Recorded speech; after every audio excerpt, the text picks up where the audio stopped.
Very good morning to everyone. Welcome to this council meeting.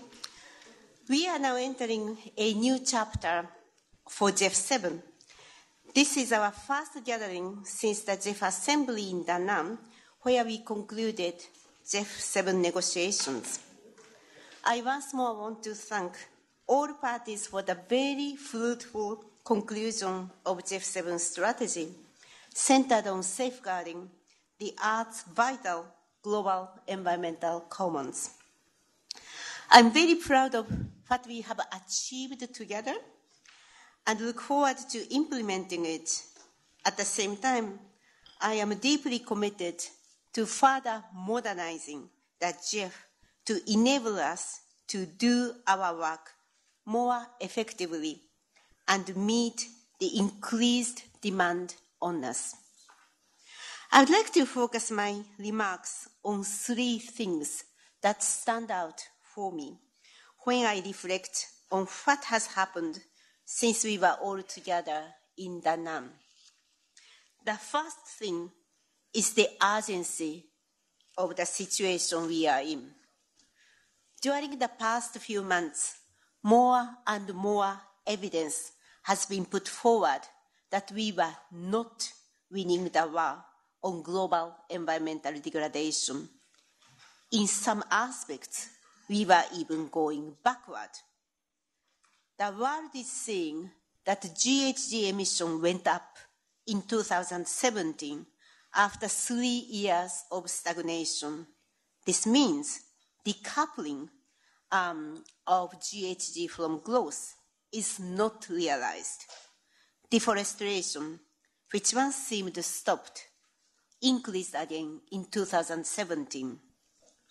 Scientists, through several reports, warned us that the climate change and global environmental degradation has been ongoing with much faster speed and scale. Johan Rockström and his colleagues have alerted us that we are leaving Holocene and that we risk moving into hothouse Earth, which is characterized with temperature rise and sea level rise, unless we find a way to change the course. The recent IPCC report on 1.5 degree told us that we need unprecedented transformation with scale and speed in all aspects of our society if we were to continue prosper. WWF's Living Planet report concluded that the global biodiversity has declined by 60% since 1970 and pointed to the food production and human settlements as the major causes. How do we respond to those increasing challenges? This leads me to my second point, which is the need for urgent action. This autumn, we had 3 COPs for CBD, Minamata, and climate. All 3 have been focused on accelerating actions. I just came back from Katowice Climate COP, and some of you were there too. While we were relieved that the parties to agree on the concluded negotiation, difficult negotiation on rule books, and finally concluded and the parties to agree on the way of implementation of the Paris Agreement, we should be very well aware that we need to significantly raise our ambition if we were to achieve 2-degree world, if not 1.5. My personal takeaway from that climate COP is that this time I have seen the increasing interest and enthusiasm on the adaptation side.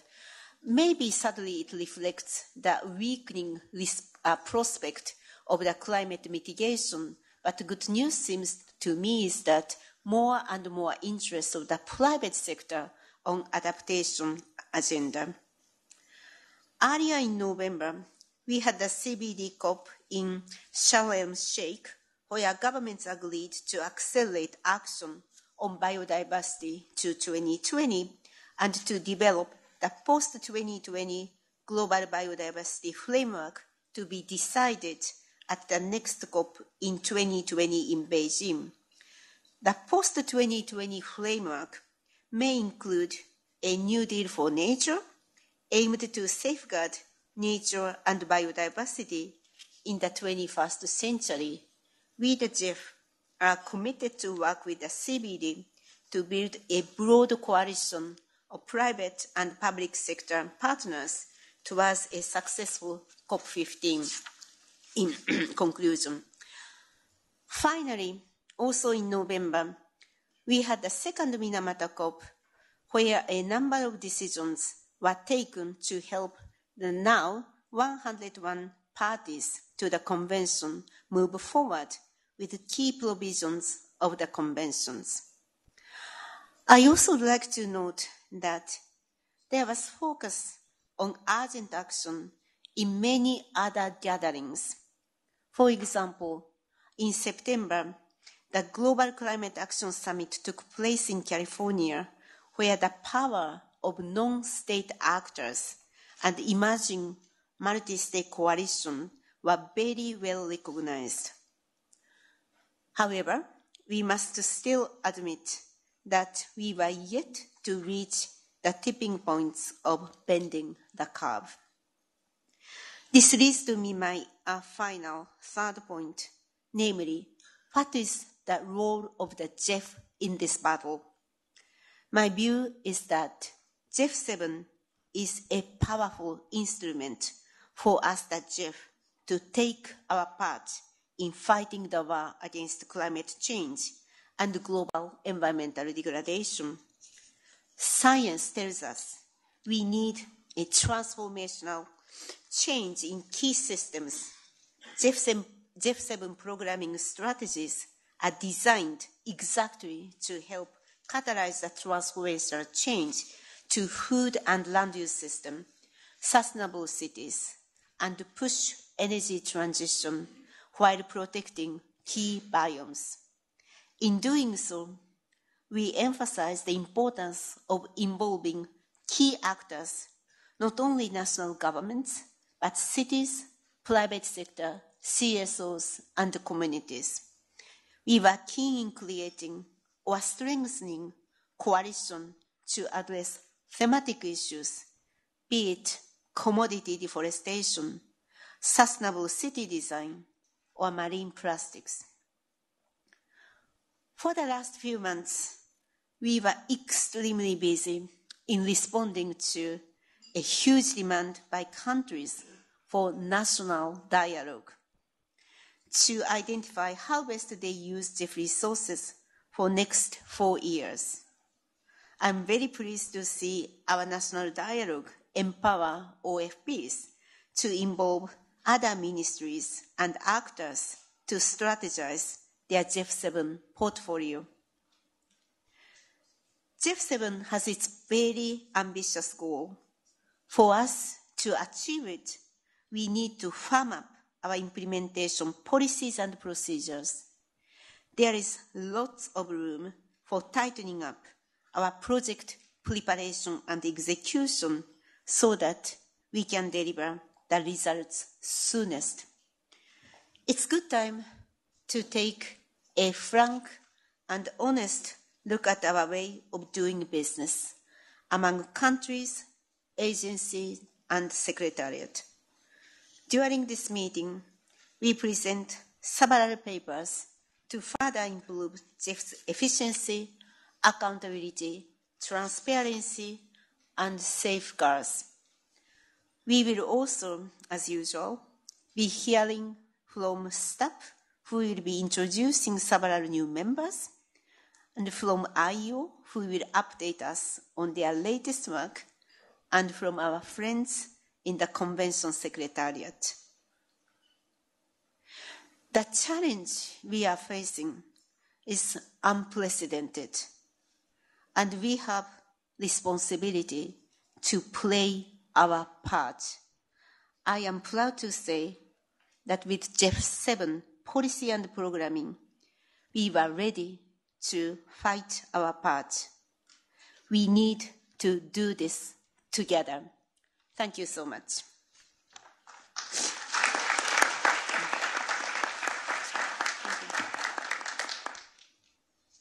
Thank you so much. So let's move on to the agenda item.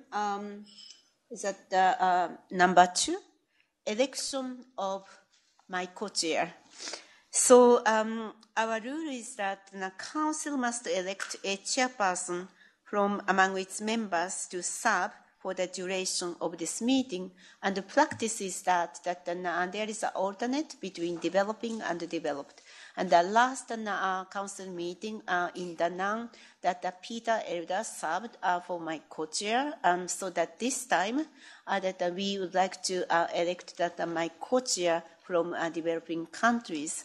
And I would like to seek a nomination or suggestion from this table. Is it Kojura? Kojura, thank you.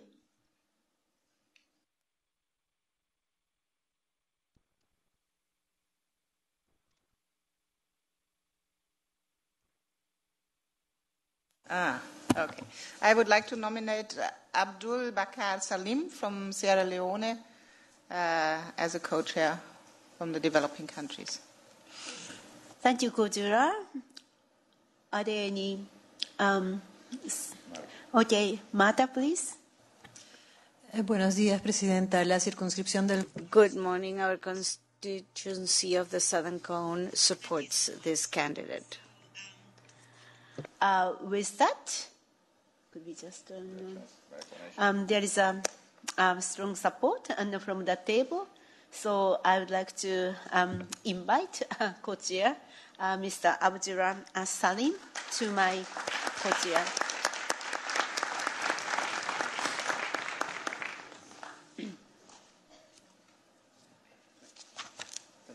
Thank you.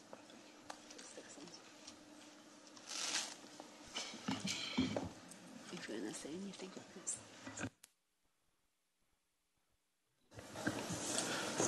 Thank you very much, Madam Chair, Council members and alternates, distinguished ladies and gentlemen, good morning. Before going to business proper, I just want to take this opportunity to thank you all for electing me as the co-chair for this 55th GEF Council session. I would like to say I'm most grateful, and I want to believe in your support. This meeting will be very fruitful. Without much ado, I want to strictly stick to business. I will move on with the agenda item number 3, which is the adoption of the agenda. Just a brief background, I know the agenda was circulated as a provisional agenda to all council members. It's on the website as GEF/C55/01, which I believe colleagues might have read through. I would like to open the floor briefly for colleagues that want to make amendments to the agenda items, maybe under any other business. You can so do so, please. Thank you.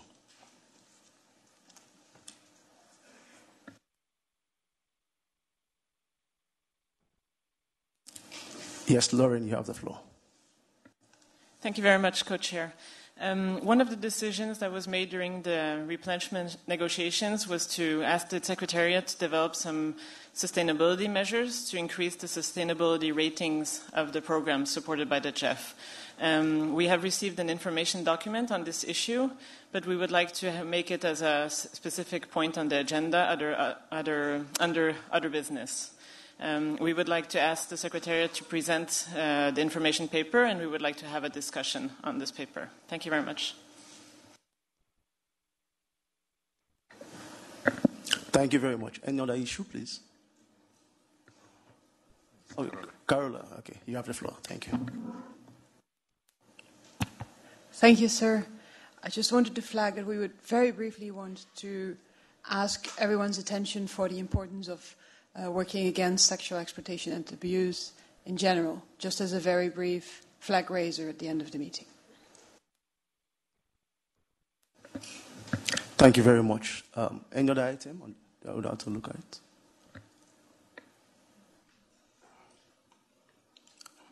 Okay, I'm not seeing any flag up. With that, I want to kindly ask that the agenda is adopted. Okay, thank you very much.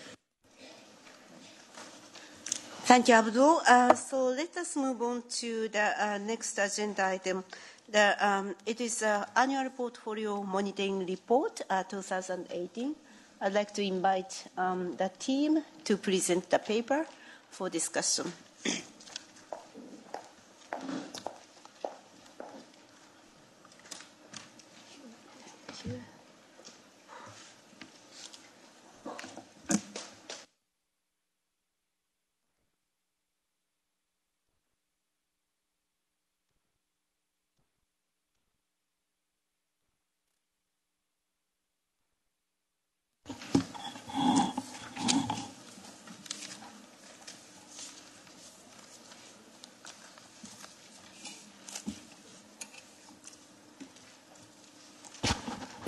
Good morning.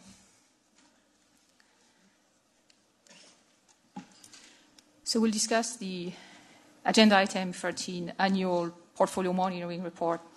This Annual Portfolio Monitoring Report provides a summary of the progress and performance of the active portfolio of projects with financing from the GEF Trust Fund as of June 30th, 2018. In addition, the report contains a comprehensive and up-to-date analysis on operational efficiency, transparency, and accountability, as well as a retrospective overview of projects and programs approved during the sixth replenishment period, GEF 6. Let me focus first on the main messages that the APMR distills. GEF 6 is on track to meet the expected global environmental benefits of its portfolio. After 4 years of programming of the GEF 6 resources, representing 95% of all projects and programs approved in GEF 6, which provided expected results, the expected results from 5 of the 10 target areas have reached or exceeded agreed targets. In some areas, such as sustainable land management, fisheries, and chemicals and waste, the aggregate expected results do not meet agreed targets as a result of the shortfall in available resources, country-level prioritization, and other factors. As the GEF 6 portfolio matures, the Secretariat will report on the actual results of approved GEF 6 projects as they reach midterm and completion, consistent with the requirement established as part of the GEF 7 results architecture. Secondly, GEF 6 projects were on track to exceed the ambition established in the previous 2014 co-financing policy. The co-financing ratio in GEF 6 was 8:1 from 7.6:1 in GEF 5.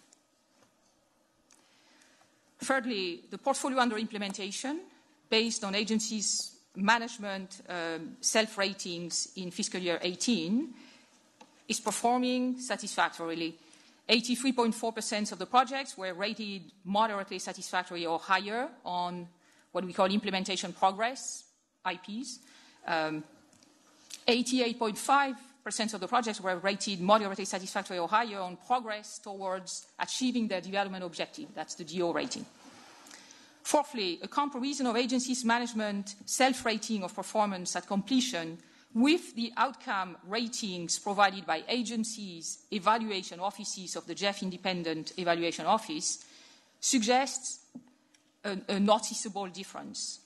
For 444 projects for which such comparison is possible, 91% of agencies' DO ratings were moderately satisfactory or higher, compared with 75 of outcome ratings provided by independent evaluator, suggesting in a way the need for a review or improvement on self-evaluation, harmonization across the partnership.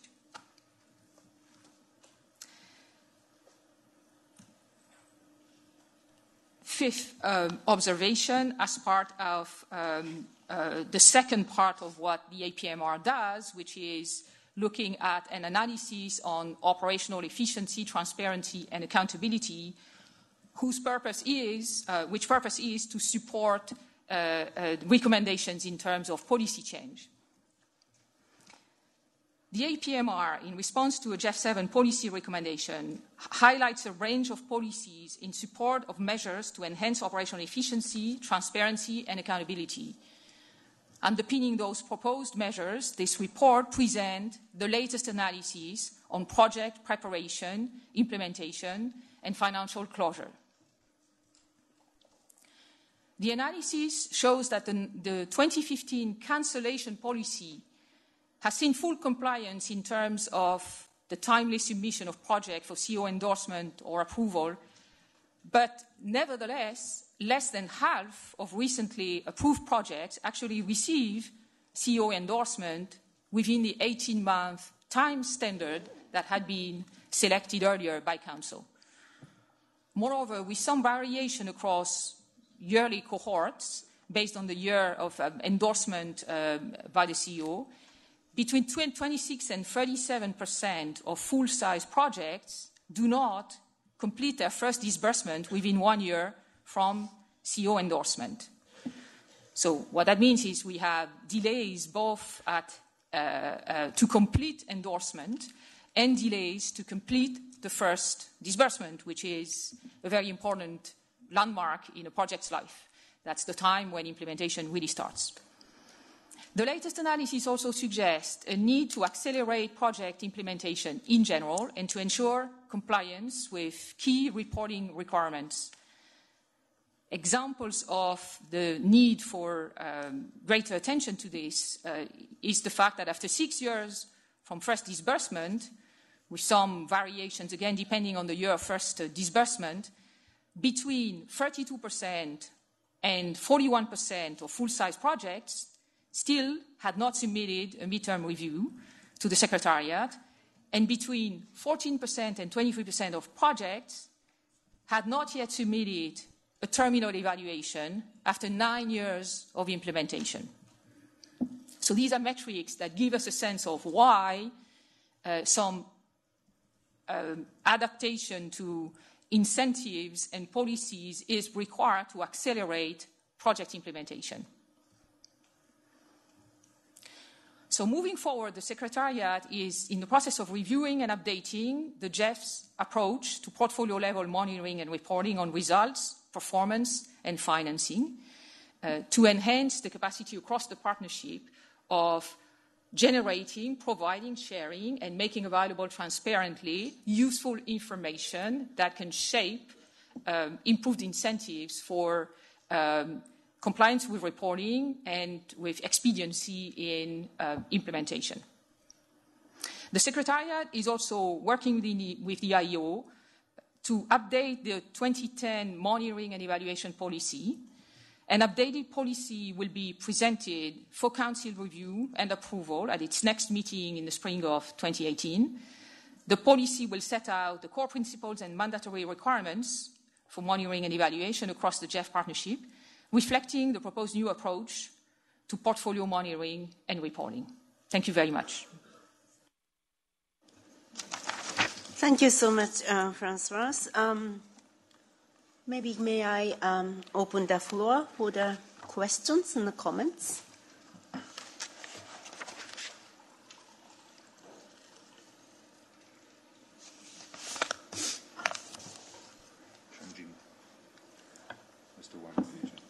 Mr. Wan. So thank you, Noriko. And thank you very much for the presentation. Frankly speaking, I like the paper very much, which is, although looks very, very, very thick, but, it's really reader-friendly. I mean, a lot of figures and tables, and, it's easy to read, actually. And with a lot of information, which are very interesting. Well, I would like to flag 3 points. First one, we really appreciated those very interesting observations from the paper. But I would like to point out that, although we have some facts findings, we do not have the in-depth analysis on why we have those, situations. For example, the performance of international water is relatively low compared with the other focal areas, but it doesn't figure out the reasons behind, and also in terms of the performance ratings of the overdue project, it seems like those performance are relatively higher than the others. But taking into consideration that we're going to discuss the new efficiency measures, we going to have some sort of impact on the the performance further. So I would like to seek the perspectives of the Secretariat. If we put those new measures in position, what kind of impact are going to have on the performance for those projects? And the second is, if we have the conclusion that those, performance of overdue project are higher than the others, so is there something wrong with our, consideration on the project cycle? So that is, should we, to some extent, have a longer project cycle, compared to the practice we are now undergoing? That means, it is sort of a trade-off we have to take into consideration. The last one is, we really appreciate this, good practice to have the annual portfolio analysis. And in the future, we would like to suggest that if we could combine to some extent with the findings of the IEO's, paper, it could, give us a more comprehensive picture of the portfolio of the GEF. So thank you very much. Thank you, Mr. Wan. May I call on Apana, followed by Marita?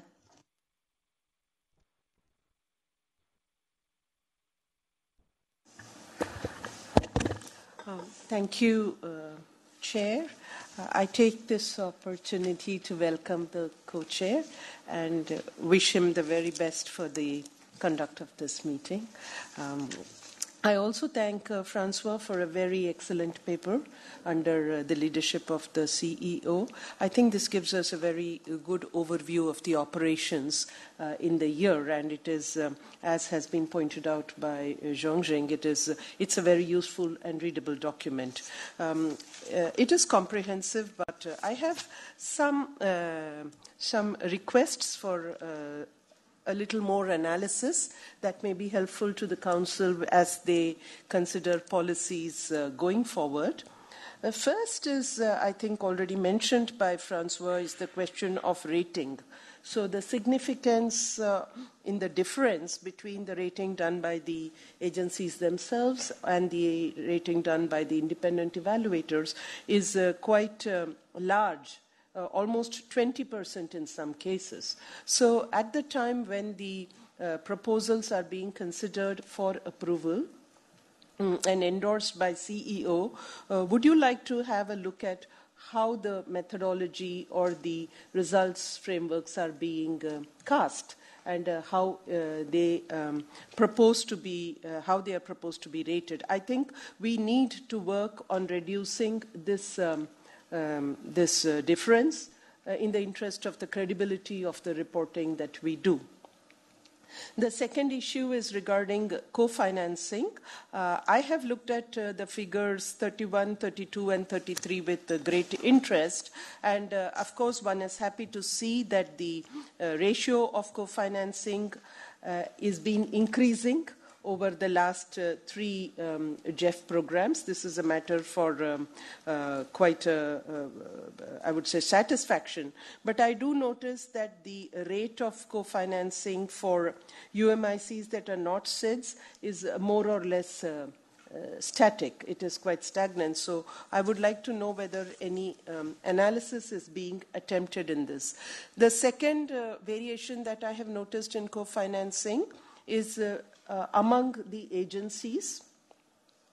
And here too, there is a huge difference ranging from over 20% to something like 2%.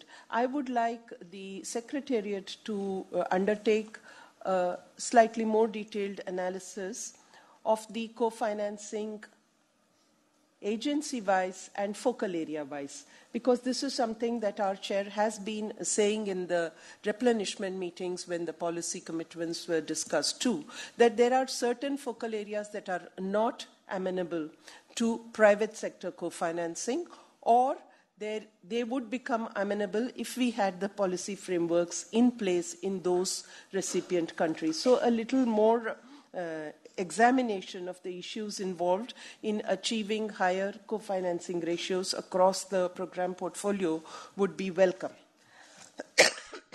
Sorry.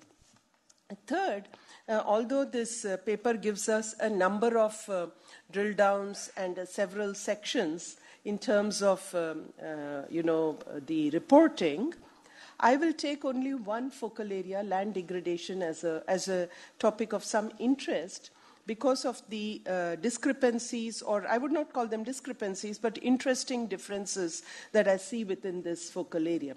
So land degradation appears to be problematic because it is the highest in terms of overdue projects, 9%, which is more than double that for the entire portfolio.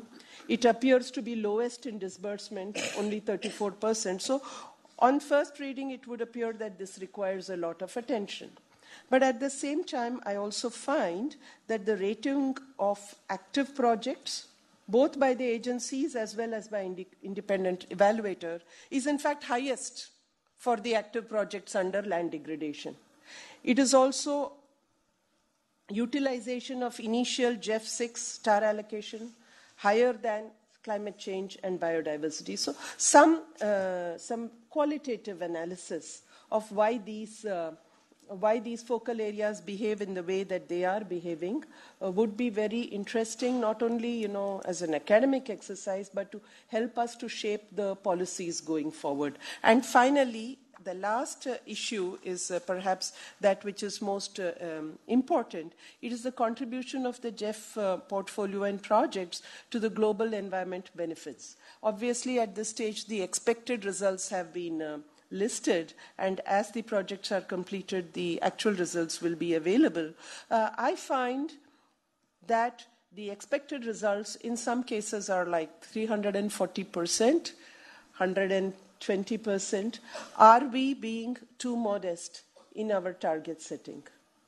I think this is an issue that, again, we need to look at and try to push agencies to become more ambitious and stretch their targets, of course, within reasonable limits, so that we can get the maximum from the financing that we do, in addition, of course, to encouraging not only co-financing, but also quality of projects. So these are some issues where I would like to see what the Secretariat has to say, as well as my colleagues, whether these are issues of interest. Thank you.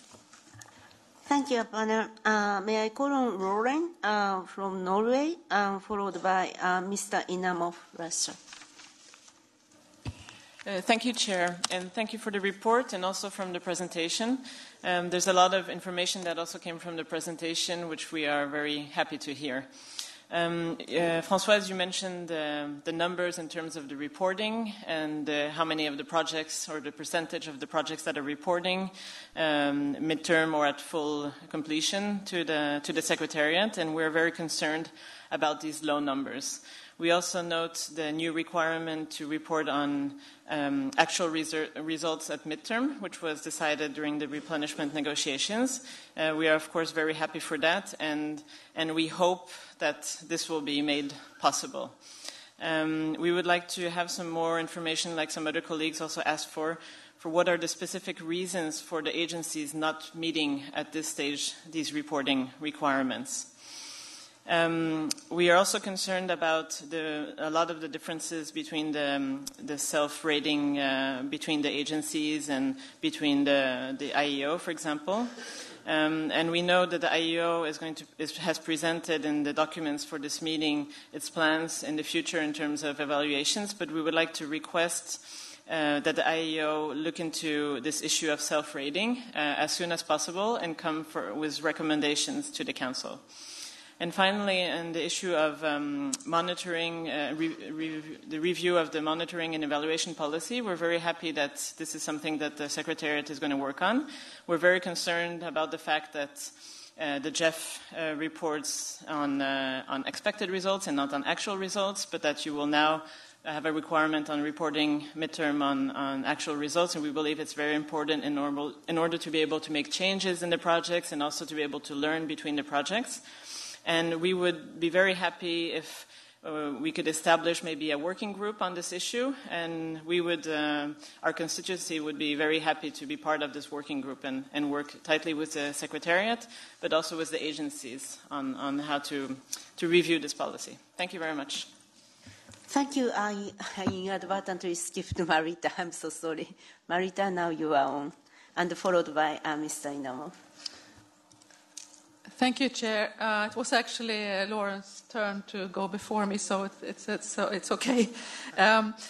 We welcome the good results presented in the report and the efforts to strengthen tools for reporting results. But as Lauren says, there is more work to be done, and we would also like to see ways of measuring actual results in a better way. I mean, we appreciate the steps taken already to report on at the midterm, but I think we need to be strict on that and to see how we can also.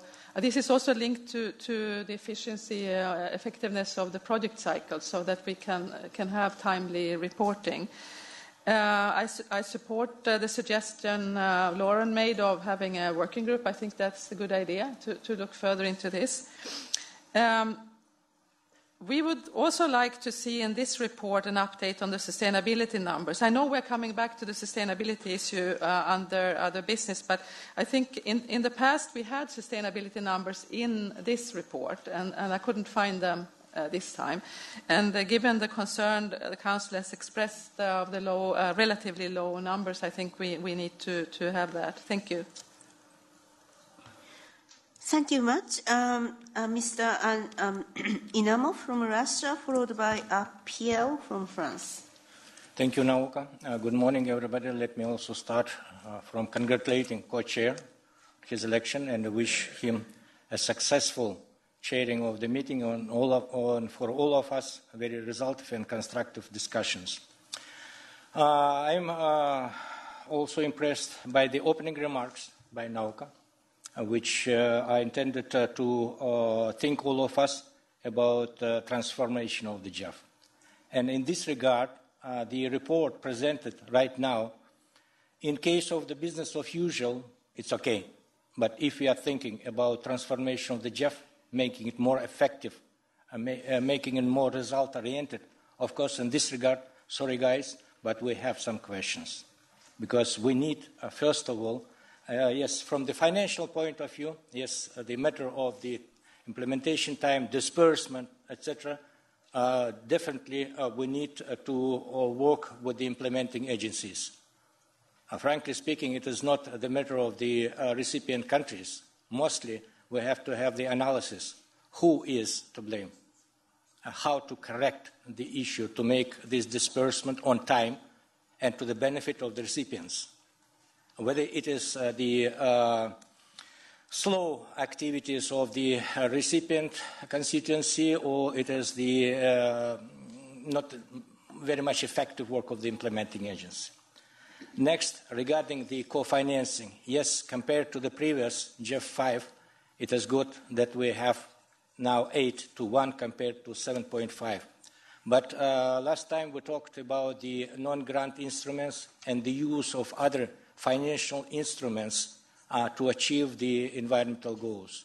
And nowadays, when we know that the financing of the environmental projects and activities is less and less compared to the challenges we are facing now, of course, the matter of using the new instruments, how we can combine, along with the GEF grants, to bring in the municipalities, private sector, other institutions. Of course, we know that it is difficult to expect the same ratio of co-financing from the developed economies in transition and the least developing countries. But at the same time, of course, we need to get them on board. Next issue is on the matter of the impact. If we, from financial point of view, now we more or less know what is the situation. But at the same time, if we're talking about the effect on the global environment, of course, we need to think about which indicators we can use. Of course, the things we're doing now in policy planning, it is just like seeding the plants, and the trees will grow not tomorrow, but at least to have how we can identify what is the environmental impact of the projects, of the programs we're undertaking. It's also very necessary now when we're talking about the transformation of the GEF, and we're talking about making it more effective. And of course, regarding the work in general, may I also kindly propose that it is good analysis, but we also need some vision, recommendation, or advice what the future. Not only stating what we have now, but what we are planning, or at least intending to do in the future, for us, for the Council members to discuss and maybe to work out the modalities, how we can transform the GEF for a more effective organization. Thank you. Thank you, Mr. Idamov. May I call on Pierre, followed by Kojura? Thank you, Madam Chair. And if you'll allow me, I will speak in French this time.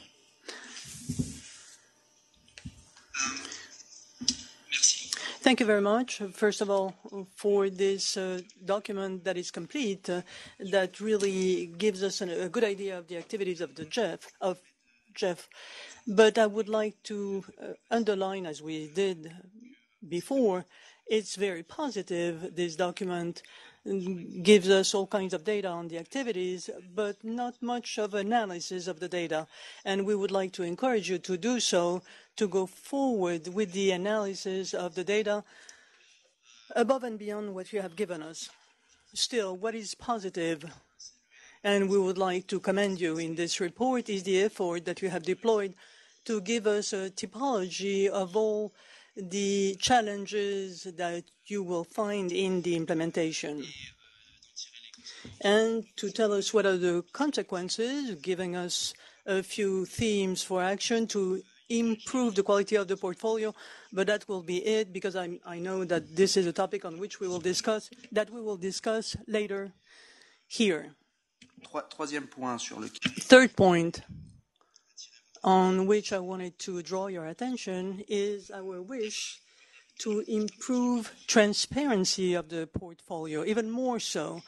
On this item, I would like to suggest one thing, would be to give us more data on the quality of the portfolio by implementing agency, to know where such and such agency might have difficulties in the closing of projects or projects themselves. Last item, on the rating aspect for each agent, for each project. This is an item that some of the colleagues have broached this morning. We have a question on the differences that are quite significant between the ratings of agency on one hand and the ratings of the independent evaluation office. Of course, the methodology is different. We understand there are standards that are different in each agency, but still, it is quite curious. And what you said on this topic and how we might improve the presentation of such would be more than welcome. Thank you very much. Thank you, Pierre. May I call on Kojura, followed by Esther? Okay. Well, thank you to Françoise for the always good and good report, giving us an insight into the performance of the present portfolio. Well, we are glad to hear that it performs satisfactorily across all the focal areas. We share view that we need to strengthen methodologies pour renforcer les directives et the expected and achieved global environmental benefits of the projects, and we would like to suggest that the Secretariat proposes measures how this can be assured and in order to meet the targets under GEF 7. I think we raised this issue quite a few times during the replenishment. We also agree with the need to accelerate project implementation, and we are happy that we are going to take this issue up at another moment in this meeting. I would like to second Aparna and others who noted with concern the rating differences between the agencies and the rating that might be happening if it's done externally, and we would like you to look into this more closely. Thank you. Thank you. May I call on Esther, followed by Peter, Australia. Buenos días. En primer lugar, quería agradecer al... Thank you. First of all, I wanted to thank the Secretariat for the organization of this meeting and to Françoise for the presentation. I shall be very brief. I simply want to concentrate on a point that has already been raised by previous speakers. I am extremely worried about the concentration of projects and figures in just a few agencies. And I am particularly surprised to see that the agency that has the largest number of projects is the one that gets the worst rating in Figure 8. In any case, for the future, I would like to have more information in order to have a complete overview of the behavior of agencies. I would like to have a table showing the fees charged by each agency in order to have a more complete overview and be more objective. Thank you very much. Thank you so much, Esther. Peter, followed by Jos from Belgium.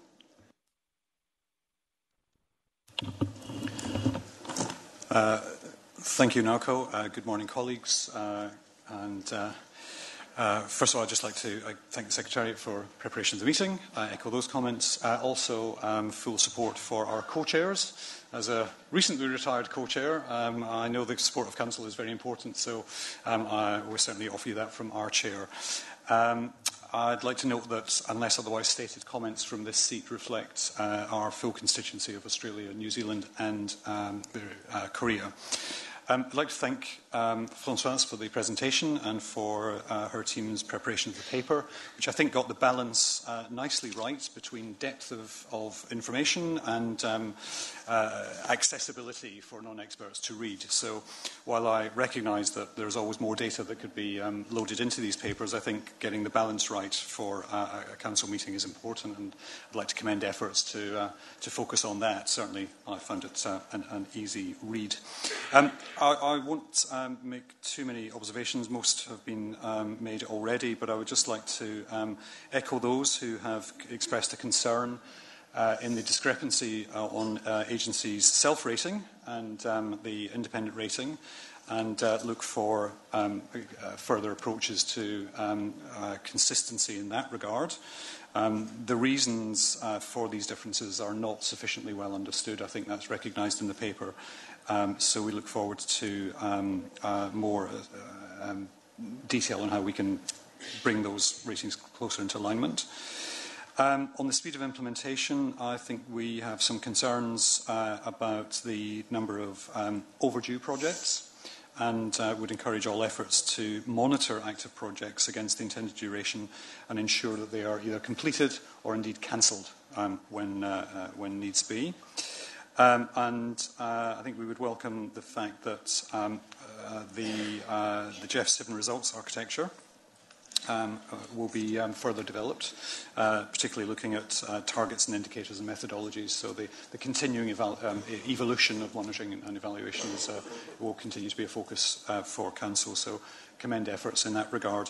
And the final thing is noting the very positive comments about the co-financing trend, We recognise this is difficult. We recognise there are discrepancies across the focal areas, that agencies are performing differently, but the general trend is one that we very much welcome. It was a focus of our discussion in the GEF 7 replenishment. We had a policy recommendation agreed on in aggregate for looking for a higher co-finance ratio in GEF 7 over GEF 6, and these are welcome indicators that that will be achievable and that the imperative to seek co-finance is embedding itself across the partnership. Thank you. Thank you, Peter. May I call on Jos from Belgium, followed by Anna from Canada. Thank you. Good morning, colleagues all around the table, and congratulations to the new co-chair, and good luck. And thanks for the paper here and the good information that's in there that really shows us all the little problems we still have to work on.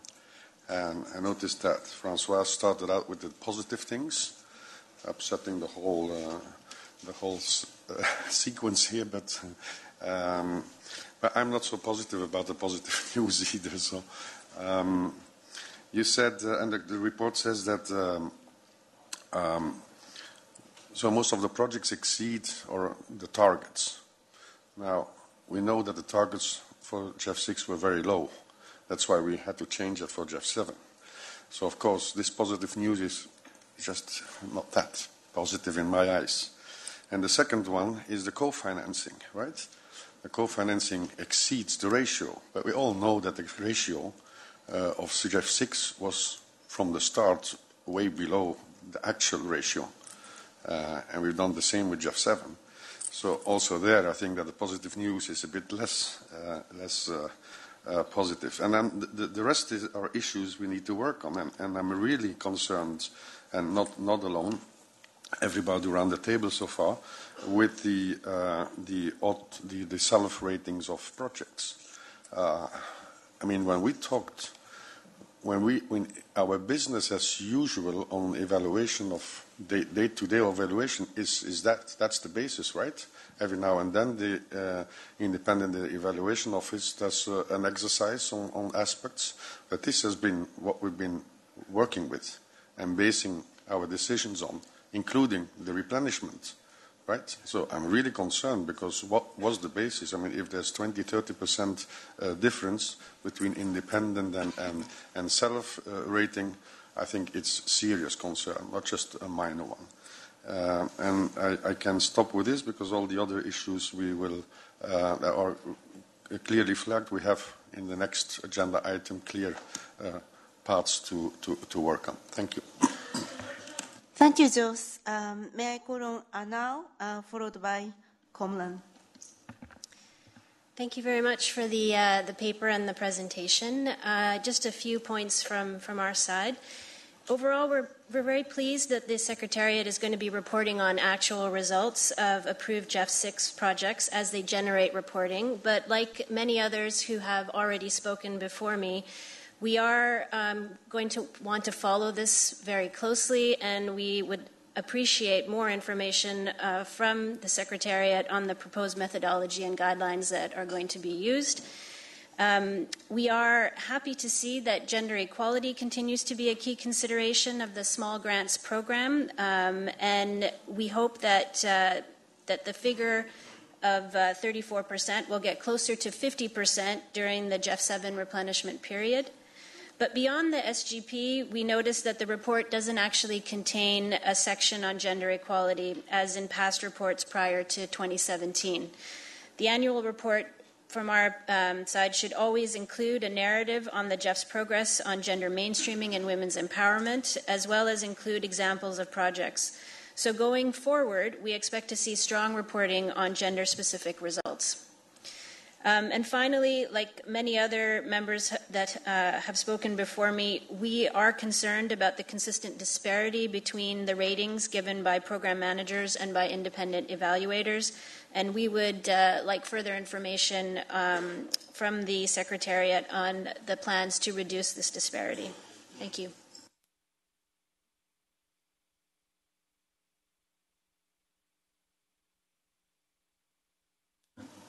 sometimes the independent evaluation is from the agency as well. Thank you so much. And now, may I call on Komlan from Togo?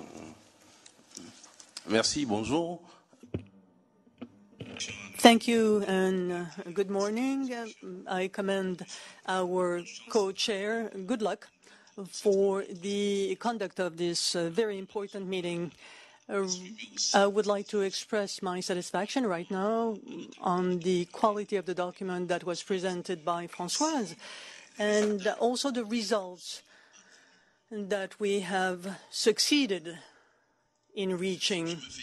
I would like to commend you for the disposition that are going to be made in order to have a new approach to the evaluation that will be harmonized by the Office of Evaluation to get to results that would be closer through the independent Office of Evaluation and through agencies. Now I would like to go back to some of the indicators that are exploding in the evaluation, so 100, 110%. So this is an issue that we should ask ourselves. Weren't we modest in our ambitions, given the resources that we have? And we have the dimensions of the project, even the co-financing that is following our resources for this project. We should say so. We have more co-financing. It was a small one, now more and more. We have a lot of resources for the objective that we have determined for ourselves. Let's be realistic as to the targets that we will decide on for our project. Now I have another question on some out-of-star international waters, for instance, or other topics, and the performances are not what we would like them to be. So isn't it that we don't have enough capacities in order to get to the resources that are more than what we have in the star resources system? Thank you. Thank you so much. I think we have heard from all of you. Okay, please come in. It's a CSO network. Thank you. The GEF CSO network notes the high quality and informativeness of the findings and conclusions of the completed studies and of the ongoing evaluations being carried out in the annual portfolio monitoring report. Civil society organizations attach a great importance on improving efficiency, accountability, and transparency across the GEF programs and projects. Furthermore, we agree with the findings about the differences between the two sets of ratings, management self-rating and independent rating, and the necessity to review agencies' approaches to performance ratings with a view to ensuring a reasonable degree of consistency. We, however, note with concern the potential impact of the shortfall in available resources of GEF 7 star. In order to most effectively allocate the funds in the future, we propose that measures to ensure a percentage of star allocations going to the SGP are assured. We recommend that the GEF Secretariat re-emphasizes to governments the importance and need to involve civil society organizations in the processes of distribution and or redistribution. For example, in the cases of shortfall in resources and the need to cut funding for projects. Thank you. Thank you so much for the contribution. Now, before I ask Françoise to respond to all of your comments, I just would like to make one point. First, I really appreciated your very constructive engagement and kind of the sense of the appreciation of this work. We made this deliberate decision to put this agenda, the first of the 3 days discussion, because as I mentioned in my opening, it's really an important time for us to take a very frank and honest, that take a look at where we are, what we are, and how we will do business. Because as Mr. Inamov mentioned that for GEF7 we were aiming at a transformational change. Then I also said in my opening, it's important for us to modernize the GEF to really meet that ambitious target. So it's this agenda of how to modernize ourselves is absolutely critical for us to deliver the GEF7 results. So for that reason, we put this agenda item at the first discussion item of the 3 days, and it seems that it generate a lot of interest and a lot of the observations, so that it's a very good thing. And as you may see, that we have a lot of papers coming even after this session to actually respond to present how we want to deal with those issues which are kind of presented here. So that is actually our work for next 3 days, how we could really build on that policy measures based on this kind of, the facts and presented ahead of us. So with that, I would like to ask Françoise to respond to your comments and the questions. Thanks very much, Naoko. And thanks for the abundance of comments. It's an intimidating list of reactions, but we very much welcome and treasure having you as part of the partnership to work with us on this issue. That's probably the first observation. Now, backtracking,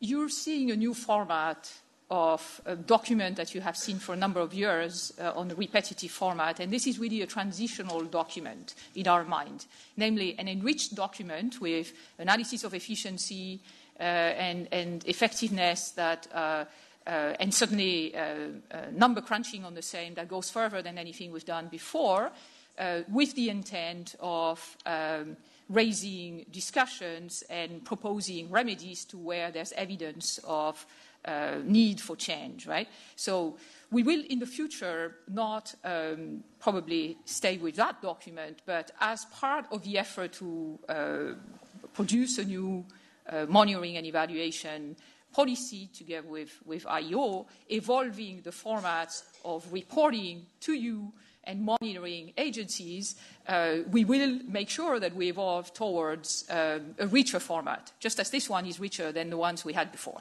That's the ambition to start with.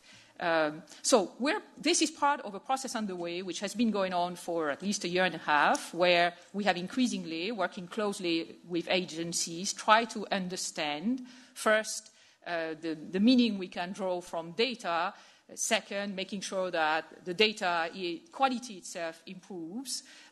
Second, that we increasingly, together with agencies, add layers of analysis on this. And this is work in progress. So I want first to acknowledge that some of the questions you're asking, we don't have an answer to yet, right? Some of the analyses are not done, and some of the analysis will be done in the future.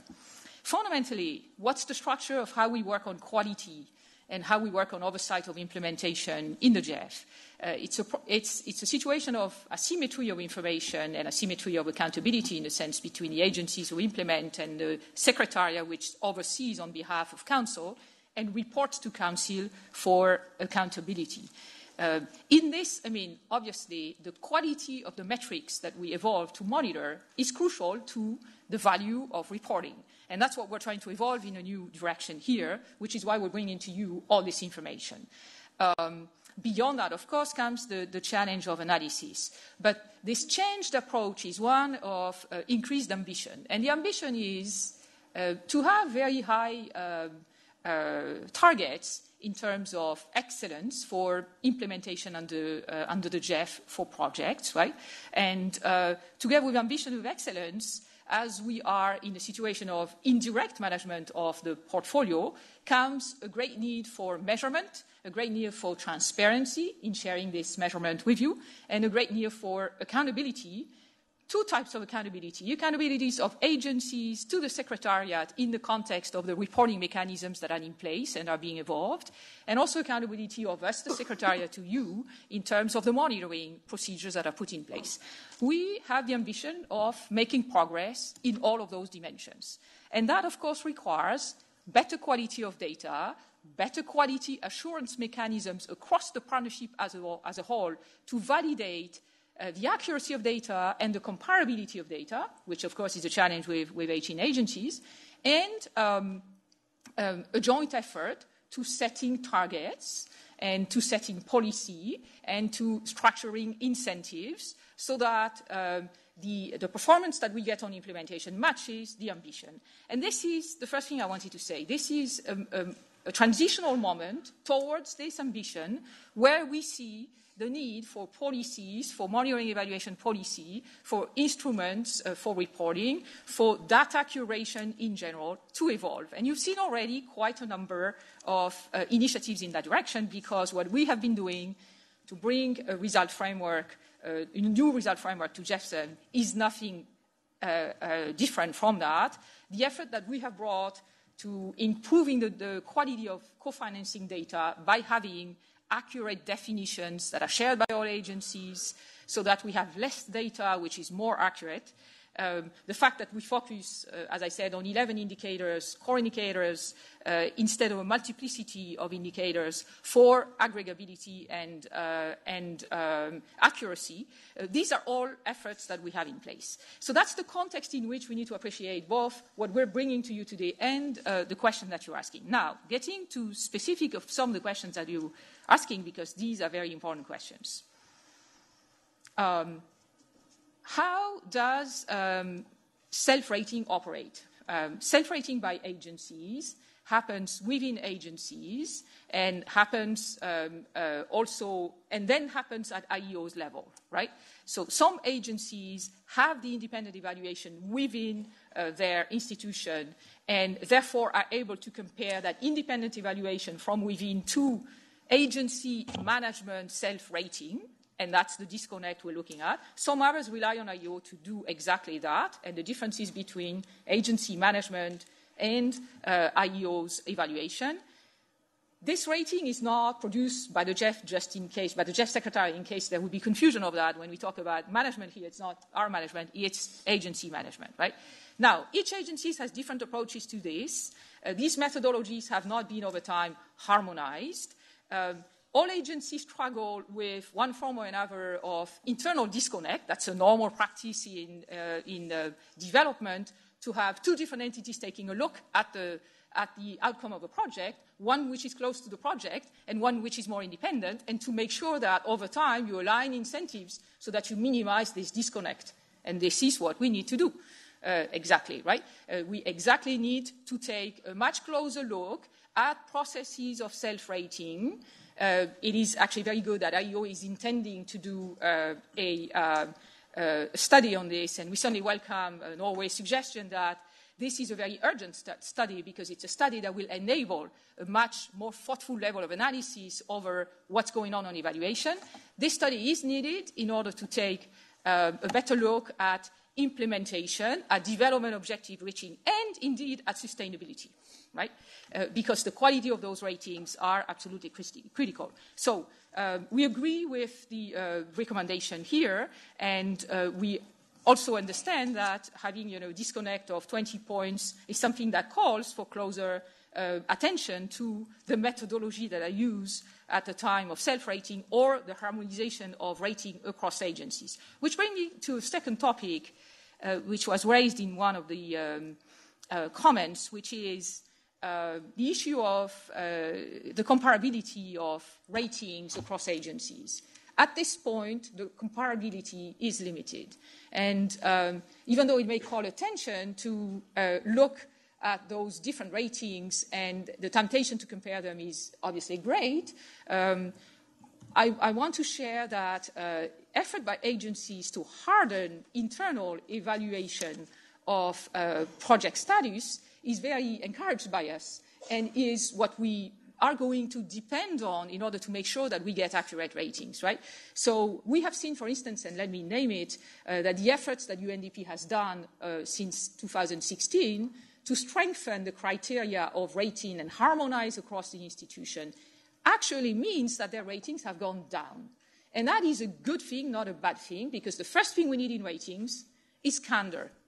And candor is hard to get to. It requires the proper incentive to get it. So I'm saying this because over time we are going to expect that as we bring in more comparability, more accuracy into those ratings, we might be able to make better sense of interagency comparison, which right now are not easily enabled by the nature of the data we have. So that's a first important point. Let me go to some of the questions, some of the sub-questions that have been asked. Expected results in GEF 6 are sometimes overshooting targets by a fairly large amount, raising the question, was the setting of targets in the first place too lenient, or is that the explanation for what we see there? Well, actually, we looked into that at the time of running. The difficult exercise of producing bottom-up targets for the GEF 7 replenishment, which was a very long, protracted exercise. And what we realized when we were working on the methodology of that is that most of the overshooting that you see in materialization of targets in GEF 6 is in fact linked to something that underpins the GEF 7 programming directions and strategy, which is the acknowledgement that many of the GEF projects, in fact the majority of the GEF projects, whether they have consciously or not adopted an integrated approach, have been generating co-benefits across a number of focal areas. And up until recently, we were not tracking those co-benefits systematically. And the implication, when we became aware of that and started doing it in GEF 6, most notably with emission reductions, in other words, making sure in our dialogue with agencies that the benefit in terms of emission reductions from projects that may be proceeding from a different focal area were recognized in the result framework, we, of course, noticed that results in this area ballooned up. And this is, of course, a good thing because these are real results. They are not numbers, right? And what it means is that over time, we have been consistently underestimating the real result footprint of the GEF because we were proceeding in silos across focal areas, right? So I would invite everyone to take those numbers as good news, as the proof that an integrated approach is in order, as the proof that the result targets set for projects and then aggregated at GEF level have to be multifocal area in nature. This is by the same argument that people must have been aware through the replenishment process. We have, with less resources in climate change, much higher results expected in climate change, and we think we will be able to materialize them, right? So that's a very important distinction and underpins good news. Now, of course, it means that the methodology has dynamically changed throughout. It means that we're on a learning curve when it comes to understanding how we can account for results. We hope to do much better with the new framework, and we certainly hope that we'll be able to materialize the targets that we have agreed, but it will continue to be a learning process and will continue to be candidly reporting to you through an equivalent of the current scorecard to give you a sense as we proceed of how targets are being delivered in terms of results. So there are many points here, but people talked about the need to enhance reporting. Yes, unambiguously, we agree that there's a need to enhance the comprehensiveness of reporting, the details of reporting, the comparisons across agencies. That's a point that has been brought forward by a number of chairs. The disaggregated performance data at the agency level is very much in order for us to have. We have to probably wait until we have decided, the relevant format of reporting, and we have started doing it in this report. It hasn't been done before, but I think it is part of a framework of excellence, transparency, and accountability that we have this level of reporting. At the end of the day, as I was mentioning, there is asymmetry of information. There's Agencies know much more about projects than we do. They understand the underlying reasons for what goes wrong much better than we do. And we want to keep them doing that because there's no way we can second guess it. But we certainly want to have an information platform between them and us that can provide information adequate and suitable for our evaluation and your evaluation.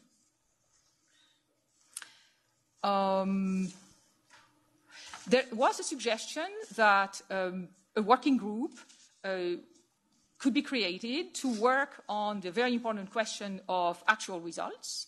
And we're enthusiastically seek volunteers to join us in that reflection because, as you know from the result framework that has been introduced in June, the ambition is to go as quickly as possible to actual results, right?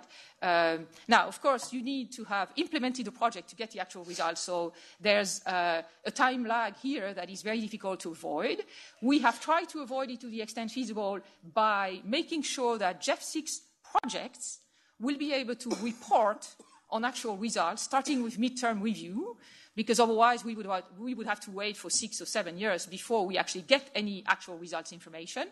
Under the proposal that was approved in June, it means that we would have the first actual results coming through at MTR, at midterm review stage of the GEF 6 project, which should give us probably within 2 to 3 years a first cut at the actual results of GEF 6.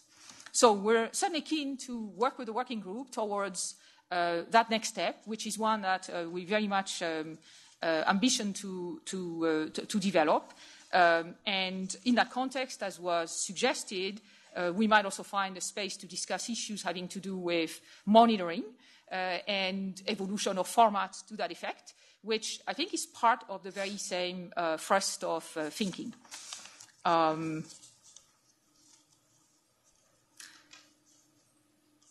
So we understand there is the desire to have more information about sustainability. I also understand that there will be a discussion of the information paper in the context, so we'll probably leave it to that for the time being. There are questions that you're asking that we cannot necessarily answer, questions having to do with the explanation behind some of the data that we are seeing. Some of this data is being captured for the first time. Some of the explanation is very different across the board of the agencies we work with. We don't necessarily have all the comprehension of why some of these phenomena are observable, but we certainly have the determination that once you have measured that something is happening that is not attuned to the expectations of the GEF Secretariat and the Council, it is a sound move to set in place incentives that can immediately, whether we fully understand it or not, clarify what is expected in terms of time frame, what is expected in terms of expediency, and to put in place changes to incentives that can help in that direction. So in that sense, I would like to say that, not to enter that debate in the context of this discussion, that the second paper we are to discuss today, which is proposing policy changes, is of course a response, and an organized response, to the observations done in the APMR. The work presented in the APMR is not just the work of the past 6 months, it is work that has happened over the past year and a half. And therefore, the policy changes proposed have a direct line of sight to the findings of the APMR report. So to the question, what do you recommend looking at this reality? The answer at this stage is the policy changes that we're proposing that are to be discussed next. We're not representing that those are necessarily the only ones that are in order, but those are the ones on which both our attention at the analytical and reporting level, some of our discussions across the replenishment exercise, and certainly the texture of our interaction with agencies over the past year and a half, including in 4 successive retreats in Washington, has laid the path for a decision, if you will, right? So there may be need for more, and further exercises in reporting may define that over time as we move on.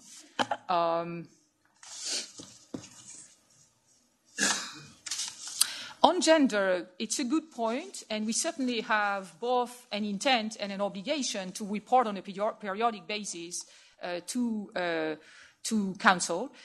We have, as you know, had in the past year a major change in the gender area by the adoption of a policy and implementation strategy, detailed an action plan and detailed guidelines, which in fact have reached their glossy publication yesterday, so you might be able to get a copy. And we have so many changes going on in gender. We have updated our internal portal with the view to be able in the future to capture very easily, to tag and capture projects which, from a gender standpoint, are very interesting for us to analyze further. Our intent on this is to report back to Council in the context of these new approaches and policy. So indeed, there's no detailed analysis in the APMR at this point, but it is because we're at this moment of major change in the way we are going to be reporting on gender in the future. As you know, the areas of results have been defined on gender, and 8 different indicators have been evolved with the view precisely of structuring the reporting that we'll have in the future. We were not able to apply them to GEF 6 at this point, but we will apply it systematically and report on it moving forward. What am I missing? Co-financing, maybe. Yes. Yes. So we work, of course, I mean, in the context of the combination of monitoring, which is looking at the live portfolio, and that's the report. The report is analyzing the portfolio of projects that are alive under implementation, not yet closed, and IEO's findings, which are looking at the ex post evaluation of projects that have been closed. There's, of course, a wealth of synergies. And oftentimes, in fact, we rely on IEO for the in-depth studies that can bring some light to some of the underlying issues that may be happening, whether by focal area or by region. And that's indeed how we get the combination of tools here to look at, on one hand, what's ongoing and under implementation on which we can still take corrective action, which is what we're doing in the APMR, and the wealth of analysis that can go in ex post evaluation via IEO. So certainly we welcome the partnership, and we, of course, constantly reference the findings into our own analysis of the portfolio, and vice versa. I think in some of the areas, such as the policy on monitoring and evaluation, some of the consideration on sustainability, some of the consideration on self-rating of agencies, we are looking forward to having, very rich conversations on methodology. So that's a very natural partnership over this matter. I think I've covered. So let me stop here, and I might have missed some critical questions for which I would not mind if I get reminded. Thank you. Thank you, Francoise. I hope we have responded to all important questions, and of course some more work to do. But I hope that then that will be concluding this discussion. With that, then may I propose that then this decision to be adopted. Thank you so much. Proposed decision be adopted. Now let us move on to another very important policy paper, which is policy measures to enhance operational efficiency, accountability, and transparency. So, Francoise, I'd like to invite you to present our paper to the Council. Thank you very much, Naoko. As I mentioned in the previous session, there's a link, obviously, between the recommendations at the policy level and the recent history and discussions that have led to the production of the APMR. So what we can propose at this point is aligned with that. There is a need to enhance the operational efficiency, the transparency, and the accountability of the GEF partnership as a whole. And it has been discussed during the GEF 7 replenishment process, as well as over the latest Council meetings. At the 54th meeting in June 2018, the Council has endorsed the policy recommendations of the participants to the 7 replenishment, including a request that this paper is currently trying to respond to, that the Secretariat, in consultation with agencies, identify and present a proposal with additional policy measures to enhance the operational efficiency and transparency of the GEF.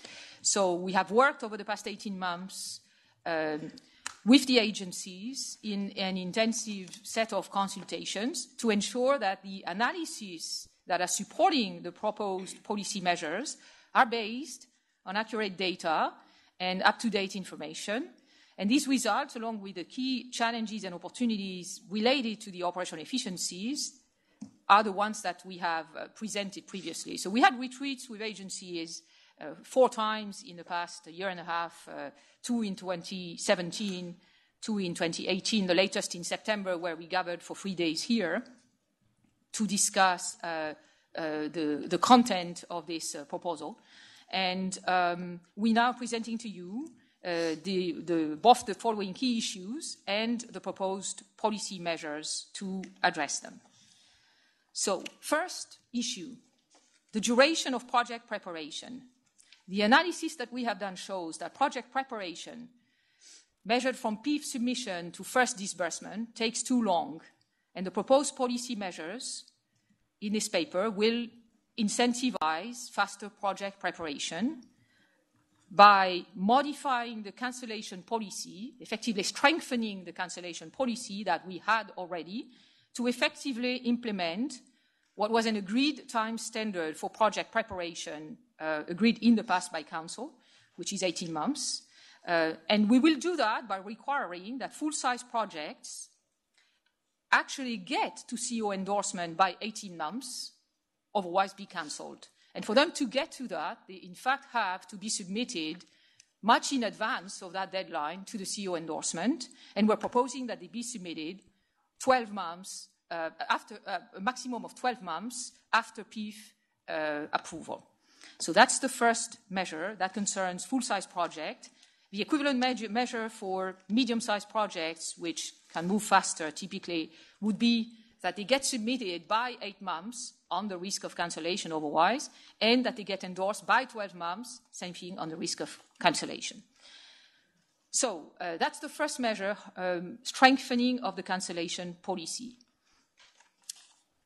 Second, we're proposing to adjust incentives to timeliness and comprehensiveness in reporting, especially at critical moments of a project life, which is the first disbursement and the midterm review. The first disbursement is when implementation starts. The midterm review is when you have a chance to make changes if the project is on a wrong path. So these are very important moments for proactivity and speed, if you will.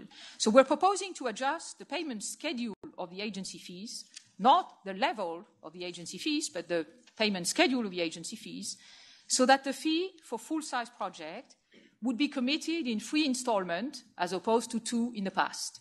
The current status is payment, 40% of the payment happens at PIF approval and 60% of the payment happens at endorsement, which actually means that 100% of the payment happens before the work starts. And the work under the form of first disbursement sometimes starts a year or a year and a half later, right? So the GEF Secretariat, or the trustee on behalf of the partnership, releases fee agencies way before implementation starts. We are proposing to change that and to have the first installment paid at PIF level as in the past for 20%, to have the second one paid at first disbursement for 50%, meaning when you start implementing and you need the funds to implement, you get 50%, and to have the third one, 30%, at the time of the submission of the midterm review, covering the funding that you need to finalize implementation. So that's the second important measure here. In addition, faster program preparation will be incentivized by setting an upper limit of 18 months for the program commitment deadline, by which time child projects and the programs need to receive CO endorsement approval. Now, what does that mean? Just to make sure, it means that when a PFD is submitted to Council for approval of a program, there will be a commitment deadline of 18 months for the child projects under that program to reach endorsement, right? The idea is not that the submission of a program allows a waiting time of 2 years or 3 years or 4 years before the child projects get approved, but the idea is that, and the intent is that they move in parallel and fast. That's the intention. So these are two measures. Another measure concerns the speed of implementation and agencies' compliance with reporting. The analysis shows that of the project launched in fiscal year 2010 and 2012, 2010 to 2012, after 6 years since the first disbursement, more than a third of the project that's still not submitted their midterm reviews. That's what you saw in the APMR. GEF 7 presents an opportunity to considerably improve the timeliness of project and program level reviews and reports. And by adjusting the payment schedule of the agency fees, we expect to get exactly that impact. Second issue is the timeliness of financial closure. The analysis of projects that were completed in fiscal year 2008 to 2013, in other words, the ones that normally have had enough time to reach maturity and closure, shows that after 5 years of completing terminal evaluation, some projects still had not been financially closed with the trustee. And this has to be fixed. Most agencies, or some of the agencies at least, it's a normal practice, have a limited time between the moment where a project is operationally closed and the moment where it is financially closed, and we seek to establish such a limit. An upper limit of 12 months for the time elapsed from terminal evaluation to financial closure is what we propose. It's a reasonable time to go through what is essentially an internal financial closure step, which sometimes is critical to, for instance, the return of unused funds to the general trust fund of the GEF, right? So there's a benefit to the partnership for that step to be acted upon expeditiously.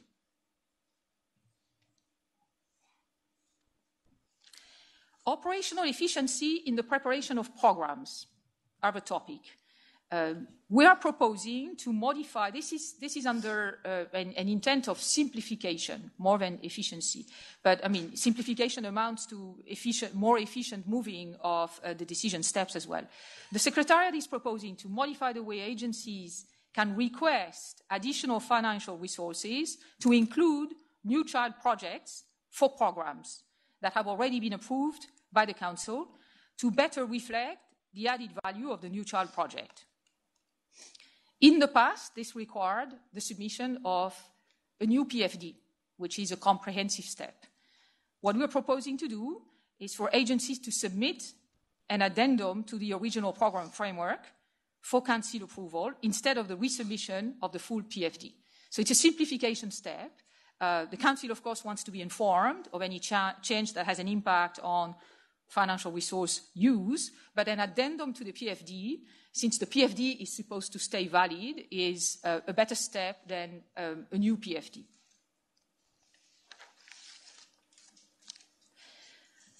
Finally, we have one additional measure that concerns the unused and uncommitted funds that are set aside for old programs. The trustee and the Secretariat, working together, have identified a need to cancel several old programs, some dating back as far as GEF 2, for which funds remain currently set aside but are no longer utilized. They remain set aside under very old instruments. The Secretariat proposes a one-time cancellation of any GEF funds approved for programs who have been approved by Council on or before June 30, 2014. And these funds can come from a variety of situations. Child projects that were never CEO endorsed or approved, They were planned initially in the program, but they never came to life and they were not approved. So the funding was not spent. So that's one type. So second type is child projects that have already been financially closed. And the third type is child projects, I should add, child projects that have been financially closed and where some residual funding remained that can be reallocated, right? And third case is child projects that were processed at some point but were cancelled and for which the funding, similarly, is still available. So these associated balances were typically returned to the program, to the umbrella program envelope, but never to the GEF Trust Fund, and therefore were not re-injected into the funding allocation for current use. So we propose, this is essentially, the source of this is an oversight at the time of the one-time cancellation policy that has been implemented recently in the past 5 years, and in which umbrella projects were essentially missed. So the Secretariat proposes that these funds be released immediately to the GEF Trust Fund for further programming.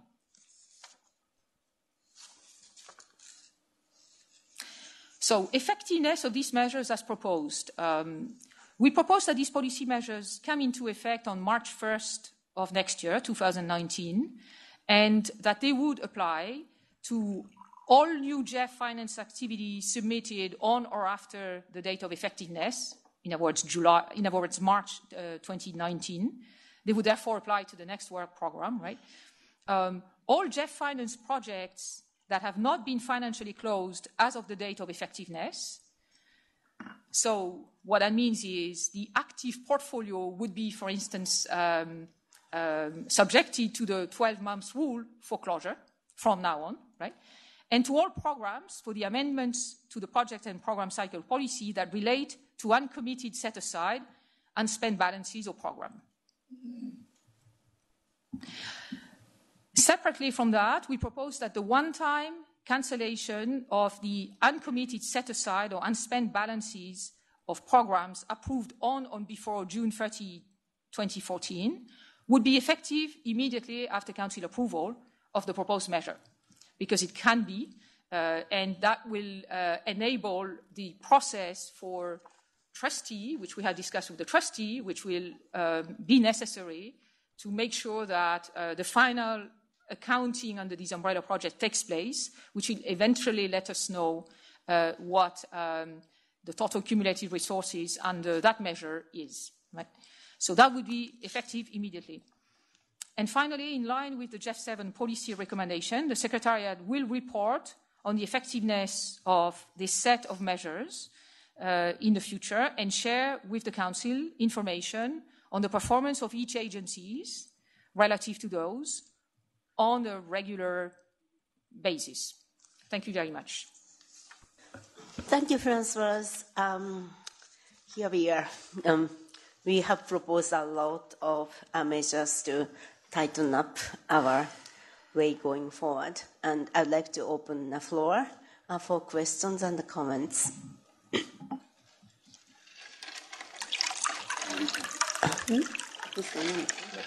Mr. Inamov, please.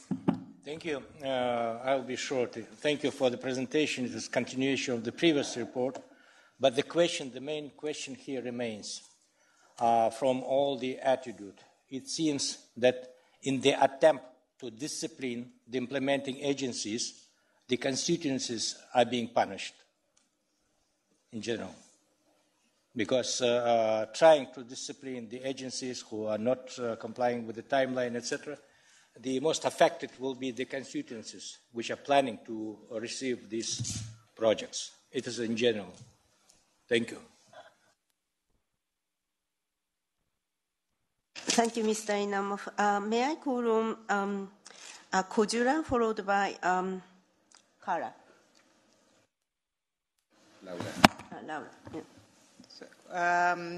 We welcome the revision of the policy measures. We feel they are very ambitious, and at the first sight we thought, oh, has this been consulted with everybody involved? We were assured that the agencies had been consulted in an intensive manner.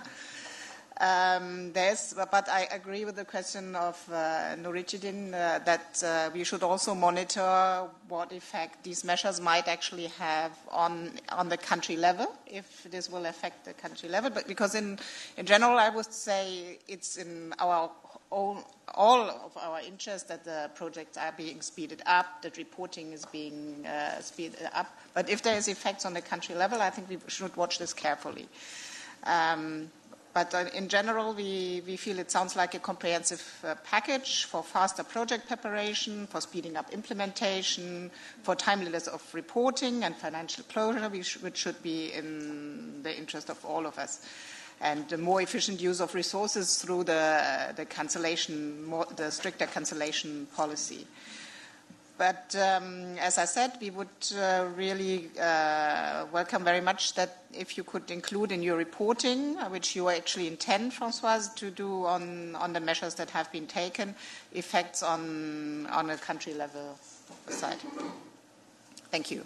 Thank you, Kojura. May I call on Laura, followed by Stefan?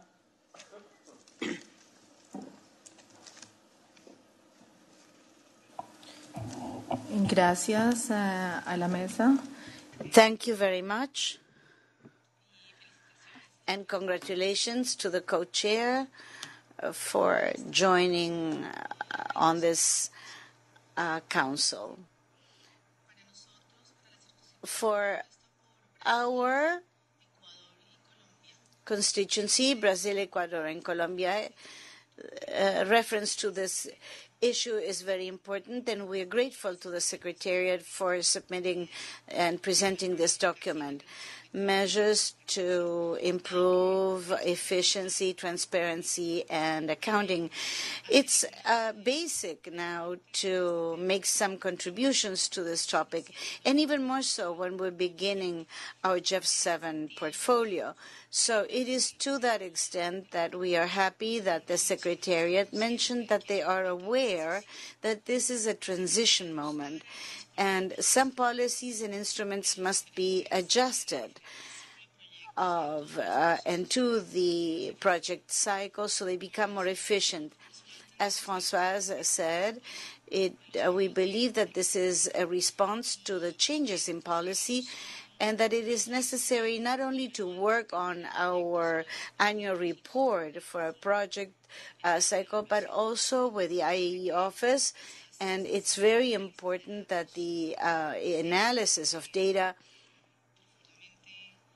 be deeply examined to understand the differences seen and to have a more positive review. We would like to mention 3 issues. First, with regard to the project cycle and cancellation policy. We had a long discussion in previous council meetings for the deadline of canceling projects, and we agreed on 18 months. In other words, a maximum of 18 months for the CEO endorsement period, and we believe that this is fine. We are undergoing this transition process because we had longer timelines in the past. So to cut it back to 12 months for full-size projects and 8 months to small-size projects, we believe that right now we cannot commit to that. We try to voluntarily go down to of these 12 months, but right now we cannot commit to that because we must really respond to the different realities in all our countries. Different processes, we're updating the safeguard, gender policies, all of that has an influence on how we prepare projects, and surely it would take that time. Secondly, we want to mention matters about the agency fee dispersants. The Secretariat's proposal seems very interesting. It seems to be very appropriate, and distributing it in 3 quotas somehow hanging on the approval of PIF and to the beginning of the project cycles. We all know that this includes very important steps and finally a medium-term evaluation. This is a very important issue in our countries for the operational focal points have an opportunity to deeply examine and review the project and evaluate technically and financially and establish the necessary adjustments. So we agree completely with this proposal. So long as we can also get to know the reports that agencies would submit at the time of requesting the disbursements with regard to agency fees. And finally, of course, it's important to make the process more efficient.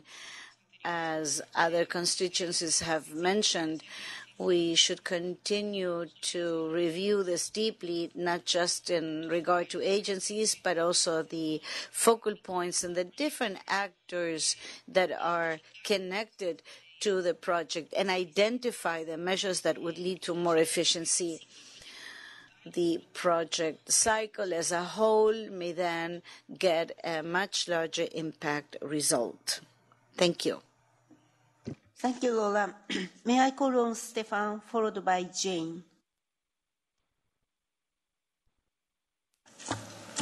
Thank you, Madam Chair. Good morning, colleagues.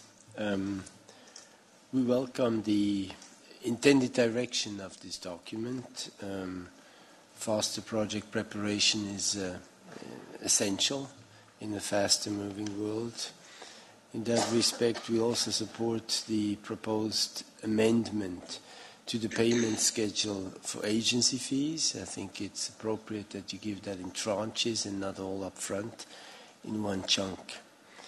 Regarding the cancellation of uncommitted set-aside, we have a question and a comment. The question is, what's the amount in dollars that we are talking here?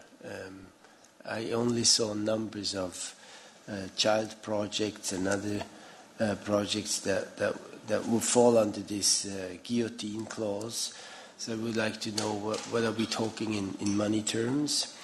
And then echoing some of my colleagues and also keeping in mind what some of the colleagues' operational focal points in our constituency say, that especially for countries with low capacity, it is sometimes difficult to meet the deadlines. And they are, I'm not saying they are in the hands of the agencies. Sometimes it's the operational focal points that are lagging and going too slow and dragging their feet. But for countries with low capacity, all these shortening of periods is a tough thing, and I think we have to look at it carefully. Thank you. Thank you, Stefan. May I call on Jane, followed by Marita. Followed by Marita. Thank you, Co-Chair. Let me join others in congratulating our new Co-Chair for assuming his role. I want to thank the Secretariat for the paper and the presentation. My constituency welcomes the proposed recommendation, but would like to add that there is capacity limitation in our countries and also in the few IAs that operate in our region, and that the Secretariat should make all efforts to communicate directly with the operational focal points and, where possible, to include Council members in situations that require concerted efforts by all to expedite efforts for preparing projects so as to avoid the unfortunate situation where projects are cancelled. We see the incentive provided by this policy as helping countries to develop projects in a timely manner and gain access to the critical funds required to achieve the GEF's mandate and national sustainable development priorities of our membership. I thank you. Thank you, Jane. May I call on Marita, followed by Paul? Thank you, Naoko. And thank you for this report. We welcome the proposed measures and can support the decision. We also note the comments made by Jane. I think it's important that we also take into account that some countries have capacity constraints. We would be interested in further elaboration, if it's possible, by the Secretariat on the expected efficiency gains in the project cycle of these changes and how these changes will contribute to increased transparency during the project cycle. This is a bit unclear in the proposal at present. We would also would like to ask you whether you have considered the possibility to link the results of implementation agencies regarding GEF projects to future financing decisions. We think this could, although quite complicated, I think it still could provide additional incentives for more effective and efficient project preparation and implementation. Thank you. Thank you, Marita. May I call on Paul, followed by Carola? Merci, Madame la Présidente. Thank you, Mrs. Chair. First of all, I'd like to thank the Secretariat for the preparation of this document. My constituency welcomes these different measures because this is going to impose a discipline to the agencies and to all the stakeholders when elaborating the project. The agency fees readjustment is a good thing.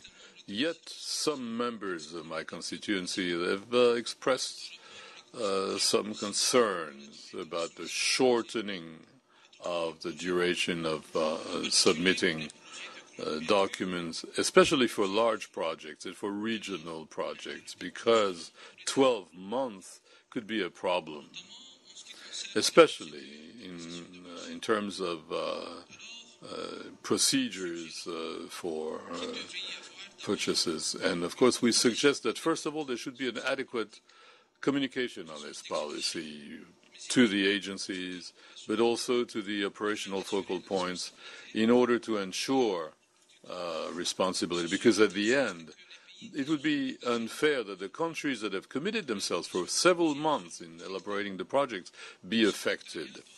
So the Secretariat should also set up a system that will help the country and all the agencies to follow all the different stages of the project as soon as the beginning. Also, there should be a notification process that would allow the operational focal points to justify the delays. There should be a grace period where there are good justifications for it by the focal points. And I thank you very much. Thank you, Paul. May I call on Carola, followed by PL. Thank you, Naoko. I'll end with two questions, but first, a big thank you for a good report and a sound set of proposals that we're overall supportive towards, including the timelines for financial disclosure and one-time cancellation measure. And we also support proposals to give the agency fee in tranches, as this should encourage submitting the MTRs in time. Also, we strongly encourage you to be strict on submitting the midterm reviews in time by the agencies and on the obligation to send a final evaluation in order for the financial closure to take place. Now, my two questions. First is, we were surprised by the low share of projects having actual CEO endorsement within the given time frame.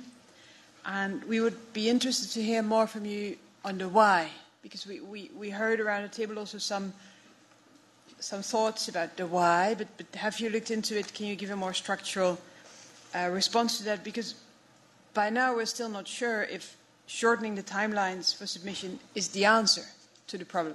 And then the why, knowing the why, could maybe help us find a better answer.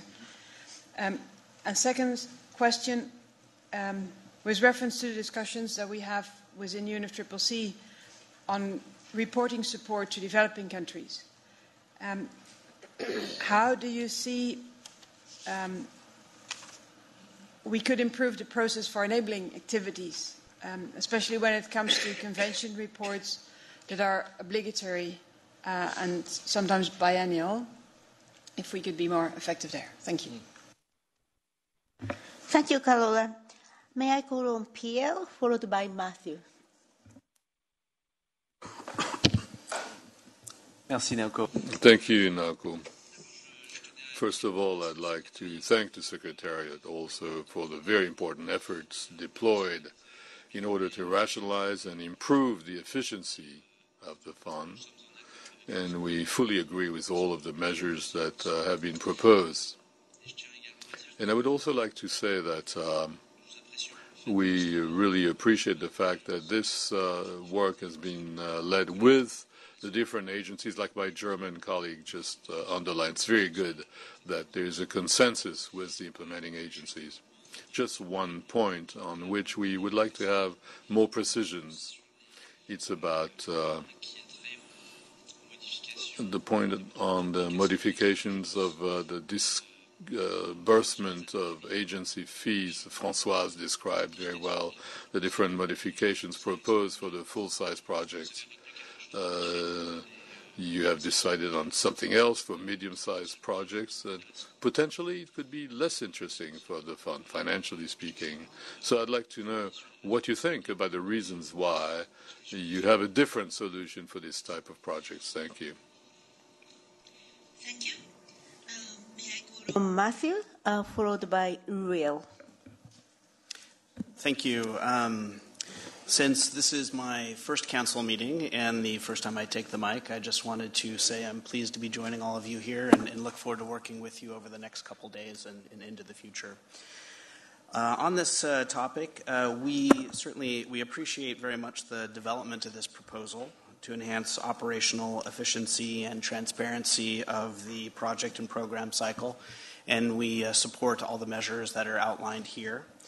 As described in the current and in previous annual portfolio monitoring reports, and as we just discussed in the previous section, there is certainly room for improvement in the speed of project implementation and in agency compliance with timely preparation, report submission, and financial closure.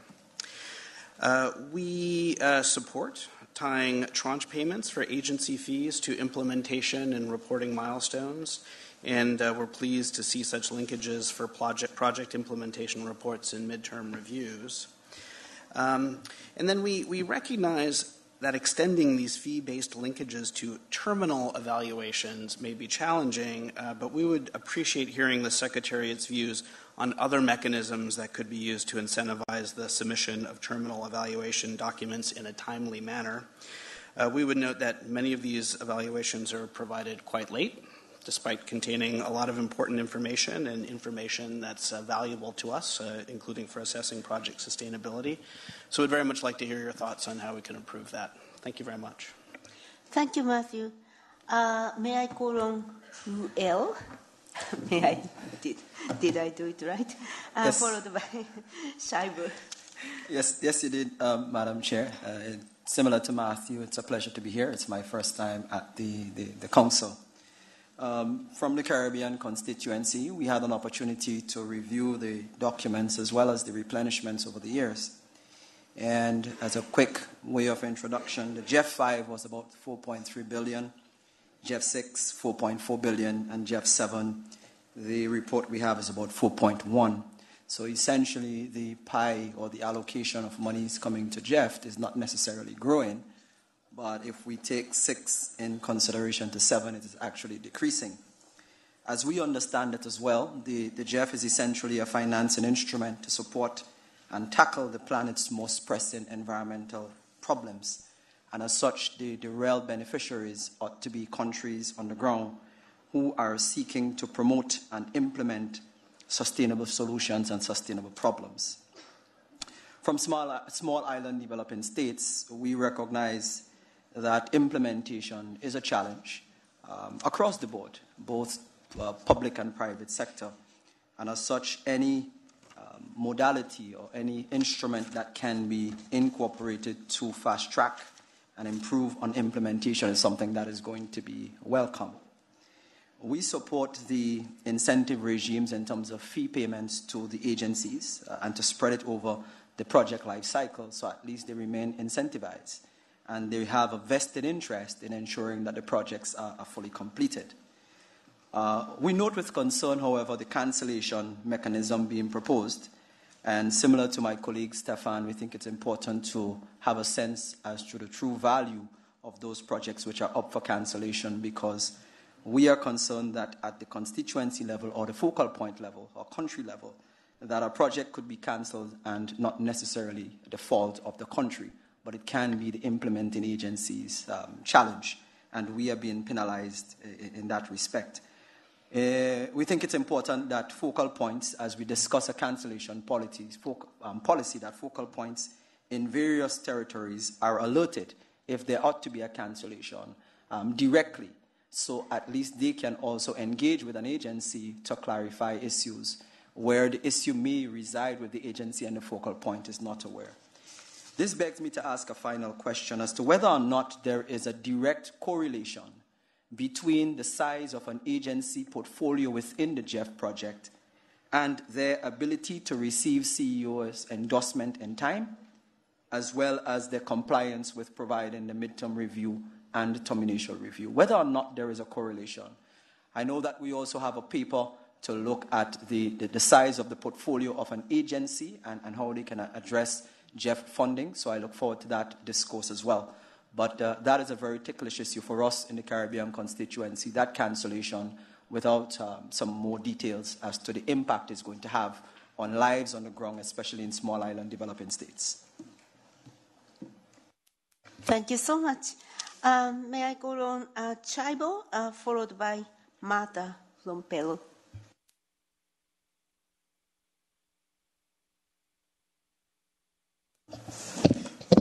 Merci, Madame la Présidente. Thank you, Mrs. Chair. It's the first time I'm taking the floor, so first of all, I'd like to congratulate, on behalf of my constituency, the Sahel countries, Chad. I would like to congratulate, I said, our co-chair, and I'm glad he's here. Now, let's go to the measures we understand, Mrs. Chair, the motivation for all these measures. But we have a few concerns. First of all, we would have wished that next to these measures, we would have had much more information to support these measures, and especially about the financial volume that it concerns. And what are the different cases? What are the different categories that are targeted? And why do we have all these delays? Because our fear is that these measures would have negative impact on beneficiary countries. As you know, we could complete these measures with other measures so that the agencies could interact a lot more with beneficiary countries, so that the leadership of these countries doesn't escape the focal points. It's very important. And also the efficiency, the financial efficiency must be aligned with the physical efficiency. Have these measures really been thought through? Have they been aligned on the ambitions that we have, the transformation that we are wishing for? Physical efficiency is very important. And for that, you need more capacities in the country, but it's also a complex process. And we can say it in terms of the environment. It's a whole question of learning the practice. There are many different situations that are such that if there's not a whole lot of interaction between the agencies and the beneficiary countries, it can really delay the execution of a project. We appreciate the key that you propose for disbursement. It's important. But in terms of the implementation of the projects itself, I think there too we will have to think a lot more in depth about the consequences of these measures, so that once more the countries are not too penalized by the agencies.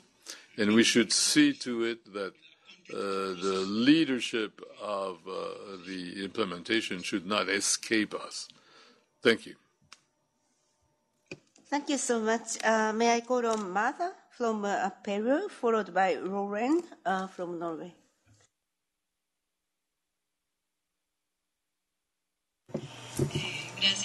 Thank you, Madam Chair. I would like to congratulate our President, first of all, and wishing all the success during the Council meeting. Thank you to the Secretariat and Françoise for the details on information about this document, including measures to improve efficiency and accountability and transparency. Our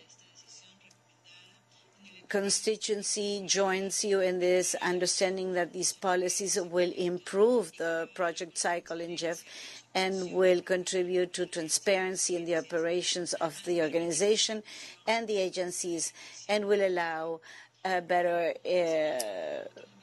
implementation. As others have said, Laura and others, we would like to see whether you can explain a bit better and how this will work about the agency fees that has already been explained. It's going to be done in 3 tranches, and maybe this has not been quite clear to us. So the dynamics of months would also require more conversations. Thank you very much. Thank you, Martha. May I call on Laurent, followed by Sayed. Thank you very much, Chair. Our constituency is positive to the policy changes that are suggested here in principle, but we would also like to note the different comments, especially made by the recipient countries around the table and the concerns that they have, and we would like to support the suggestion made by Cordula to ask the Secretariat to report on possible effects, of the implementation of these policies for the recipient countries. We have just a few questions and comments. We believe that reporting and the requirements and the incentives that are suggested here are really important, but we would like to insist on the fact that the quality of the reports and the data, the information that's in the reports needs to be ensured. And in that regard, we would like to welcome some measures that would guarantee a certain quality of the data, and we would like to have maybe some comments from the Secretariat on this issue. We would support also we have the same question as Stefan about the amount of the unspent funds, and we would like to maybe ask the trustee, for example, to report back at the next council meeting on the amounts we are talking about. And we assume that these funds will be made available to the GEF Trust Fund according to the decisions that were made during the replenishment, right, on where the funding will be used in terms of which focal areas, etc. And finally, we would like to have a clarification on the establishment of procedures to release unspent balances under programs going forward. This is mentioned in the document, but we're not clear on the fact to have these procedures being established, or is this something that you plan to do in the future? Thank you. Thank you so much, Lauren. May I call on Sayed, followed by Yannick? Thank you. Good morning, everybody. Since this is the first time I am taking the floor, I would like to congratulate the co-chair. I also would like to welcome the proposal made by the Secretariat for streamlining of the procedure and strengthening the discipline of the implementation of the project. Having said that, I have some concern regarding the cancellation. Specifically, we have already submitted 2 project identification, and we have not yet received any. We have not heard anything from the Secretariat whether to modify it or they have confirmed it. That is why I could not go along with the proposal for cancellation of any project. I thank you. Thank you, Syed. May I call on Yannick, followed by Munenali. Thank you, Madam Chair, and good morning, everybody. I would like to express myself in French. It is the first time that I take the floor. First of all, I would like to thank the Secretariat also for the organizing of this meeting. My constituency does take note of document number 4 and would like to comment the amendments concerning the agency fees. Nonetheless, as other constituencies, we have concerns as to the shortening of the timeline for submitting projects, because these timelines might be problematic, especially for the procedure for procurement, and we should take into account the realities in our countries. Thank you very much. Thank you. May I call on Munenari, followed by Adiuchuya from Mongolia. Okay. Thank you, Madam Co-Chair. Like many previous speakers, I also welcome the comprehensive and ambitious set of policy changes proposed by the Secretariat. I'm particularly happy with the proposed changes in the payment schedule of the agency fees, because I think that this will create a right incentive for agencies for the timely implementation of the projects. I'm also happy with the new cancellation policy, since this will raise the overall efficiency in the usage of the limited JEF resources. And going forward, I'd like to ask like many previous speakers, I would also like to ask the Secretariat to report back to the Council in due course about the implementation of the new policies, with particular attention on whether and to what extent the new policies have actually produced its intended outcome. Thank you. Thank you, Munenari. May I call on Ariuchua from Mongolia, followed by Paola from Italy. Thank you, Madam Chair, and congratulations to Co-Chair for the nomination. I will be very brief because everybody in the room expressed what it is. But our constituency thinks the cancellation policy, in the one hand, it will definitely bring positive impact on efficiency and accountability, both for agency and the GEF itself, and then also to speed up. And also, I think it's about the country ownership, the recipient country ownership to speed, and that having the speed up, I think it will help to maximize effectiveness and efficiency. But considering, as my colleagues from the developing countries said, we have the problem of the capacity, and also in our constituency, for example, many of the GEF focal points covers both UN framework conventions, and for example, myself, I've been away 2 months for covering all these 2 convention COPs, and then that means basically, that's the one example. It will be difficult to come up with the 12 and 8 and 6 months cancellation period.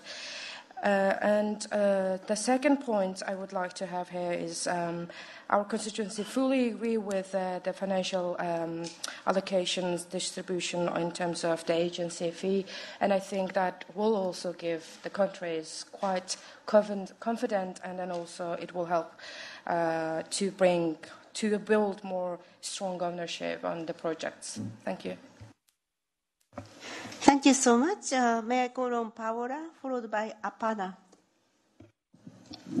Thank you, Madam Chair. We welcome and support this comprehensive and ambitious set of measures, and in particular those bringing in some incentives and discipline for implementing agencies in fulfilling their requirements, and we also support the proposed decision.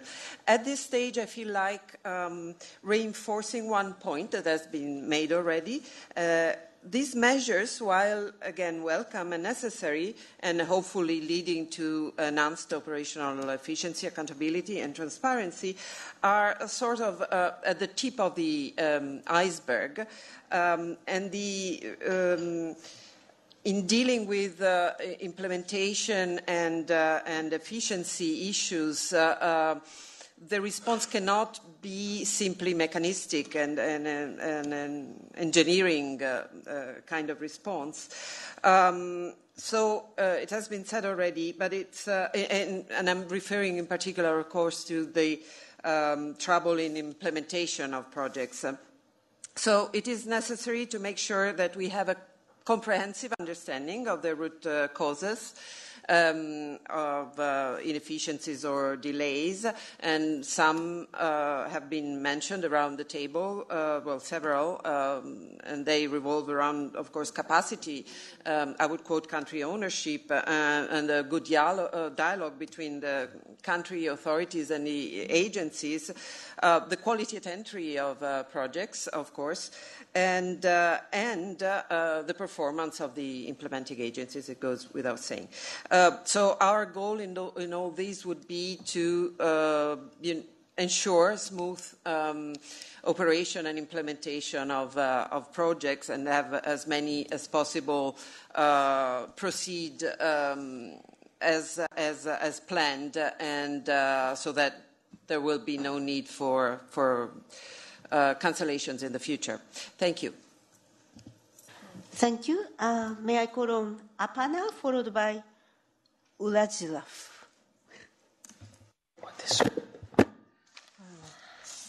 Thank you, Naoko. And thank you for the paper and the presentation. As usual, Francois, you have done a good job of putting all this together. Our chair has always been highlighting efficiency, transparency, and accountability as a key concern for GEF programs. Sorry. The first thing I would like to say is that this paper largely looks at efficiency. I do not really see much work or proposals relating to transparency and accountability. So I look forward to more work which will focus on transparency and accountability. Why do I say this? Because in a partnership, as with all partnerships, especially one which is as large and varied as ours, the perception of opaque decision-making can be very deleterious, if not fatal.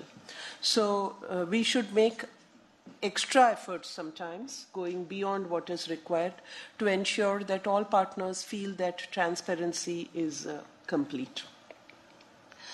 In efficiency, I am looking at the proposal which largely focuses on reducing the time lag between giving approval by the council, that is the work program being approved, and the project being submitted for CEO endorsement. And we are trying to squeeze that time period. While I appreciate the intent behind this proposal, I certainly appreciate it, because you have said that less than 50% meet the criteria of 18. So that's very worrisome. So I appreciate this highlighting this point. But I would also like to see, and particularly in the interest of transparency and efficiency, the time it takes for a PFD to get into a work program, for example. And what is the process that is involved there? Is that process transparent? This is something I think which we can start with, and we really look forward for a portal where all of us, I mean donors, recipients, council members, recipient countries, OFPs, partner agencies, CSOs, can look at when a proposal got submitted as a PFD or a PID, when it came to the work program, when was it submitted for CEO endorsement, when it got endorsed, or when it was returned for improvements, etc., etc. This kind of transparency is not too difficult. The portal is a simple thing. I would look forward to that, and that I believe will be a huge step forward, not only in transparency but also in incentivizing efficiency and reducing delays, because everybody will be able to see what is lying with whom. So that is one concrete, not concrete actually, it's a software, so it's a suggestion that I have. Second, on the question of tranche-wise release of agency fees, I am in favor of this because it creates an incentive mechanism for certain desirable behavior. So I would, in fact, endorse the suggestion made by the US, whether we can move forward and think even of the terminal evaluation, but that is for the future. I think what you have done is itself a very good step forward, and I do hope that implementing agencies will see it in that spirit. So it is an incentive mechanism we are trying to build in. However, on the cancellation, that is reducing the time for submission of projects, I have some worries. Here again, I totally endorse the intended direction, but I'm afraid that we have not completely articulated the downside risks, nor, as has been mentioned, the efficiency gains. I would like to see that in this paper. For example, what are the reasons that less than 50% could submit in time? I think GEF Secretariat recently had a implementing agencies retreat. Was this discussed? Did the agencies give any reasons? Did they talk about the new frameworks that we are putting in place? And if so, those reasons, have they been put into this paper for the benefit of council members to have a look at? I would look for that kind of a rationale rather than something which can be seen as a kind of somebody used the word mechanistic, that kind of a response. So is it possible to look at this? Second, have we thought of this possibility, apart from the constraints of both countries as well as implementing agencies? Most of the GEF projects are actually add-ons or part of ongoing or proposed implementing agencies project. So for example, if it is an MDB like World Bank, they have a large project, maybe like for 200, 300, 400 millions, and they use GEF funds, maybe 2, 3, 4, 10 millions, to add to the project and maximize the global environment benefits. Is that process actually resulting in this delay? This is what I would like to understand, and I believe we should go ahead after having a clear understanding of this. And also, what is the punitive effect on the recipient countries? I would like to also echo Stefan, not only in coughing, no, he hasn't coughed the whole of this morning, but to ask what is the volume of funds that will be brought back to GEF Trust Fund under Para 24. That is the balances that have come to the program envelope but have not come to the... How do we ensure that countries don't get penalized and lose their star allocation? That is what I would worry about. Then the third thing that I would like to say, I've talked about transparency, efficiency, I would talk about accountability.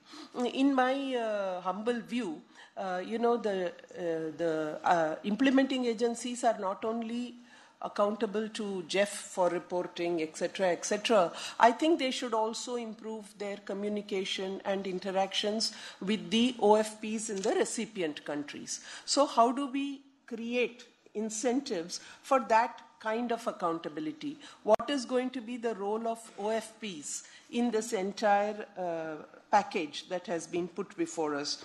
And in this, I have two items. One is financial flows. There are certain implementing agencies where the financial flow is not through the budget of the country concerned. So there are issues which have been raised by some of our constituencies in this. We would like to see how that can be addressed. And the second is the agency fees. I think transparency and accountability requires that the use to which the agency's fees have been put should also be transparently available both to GEF Secretariat as well as to the host or the recipient country, because that will add value to how we can bring about, all three measures: efficiency, transparency, and accountability. I'm sorry if I spoke a little long, but I'm almost at the end of the round, so I hope all of you will excuse me. But I do believe that a comprehensive paper will be more suitable for us to endorse. But items on which there is broad consensus, like tranche-wise release of agency fees, perhaps we could go ahead with that. Thank you. Thank you, Aparna. May I call on Ulajilav, followed by Gabriel. Thank you. Good morning, dear colleagues. I am also welcome our new co-chair and wish you all the best on that position. We also welcome proposed document as a baseline for future work. We welcome item with regards agency fee commitment schedule for full-size project, but on our opinion, such mechanism is needed for medium-sized projects as well. The main purpose to add fee mechanism for MSP is to establish effective process of implementation projects by agencies on all levels, to make agencies be interested in effective and in-time implementation of the project. Thank you. Thank you. May I call on Gabriel, followed by Belgium.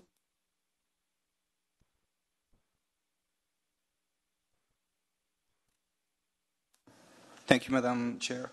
I would like to welcome our new co-chair and to congratulate also the Secretariat for the work that has been done. I think it has been an amazing work. Let me switch to Spanish. Con respecto a... For Mexico, it is a great pleasure to hear about the efforts of expediting times for the implementation of projects.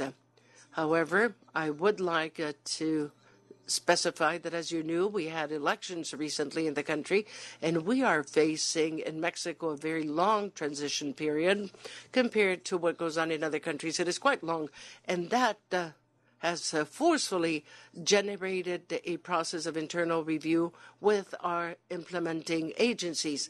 But also, as a result of this, we will have a learning curve during the first year, and thus we welcome this, and we agree in saying that we have to be more efficient in the implementation of resources.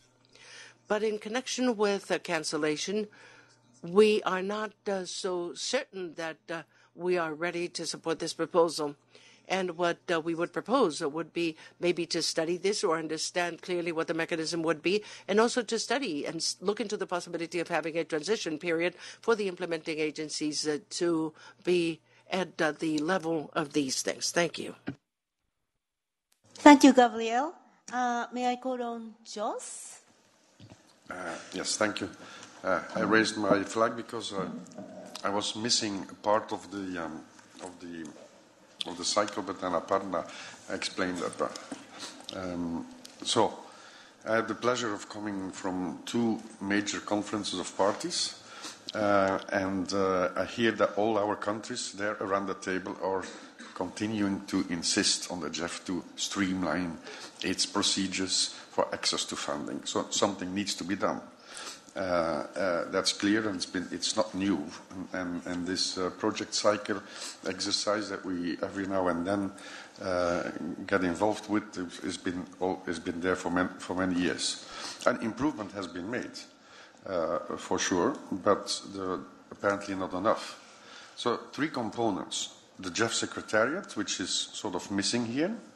You have your deadlines. I understand that is rather okay, but I'm referring to Aparna's point on the Secretariat.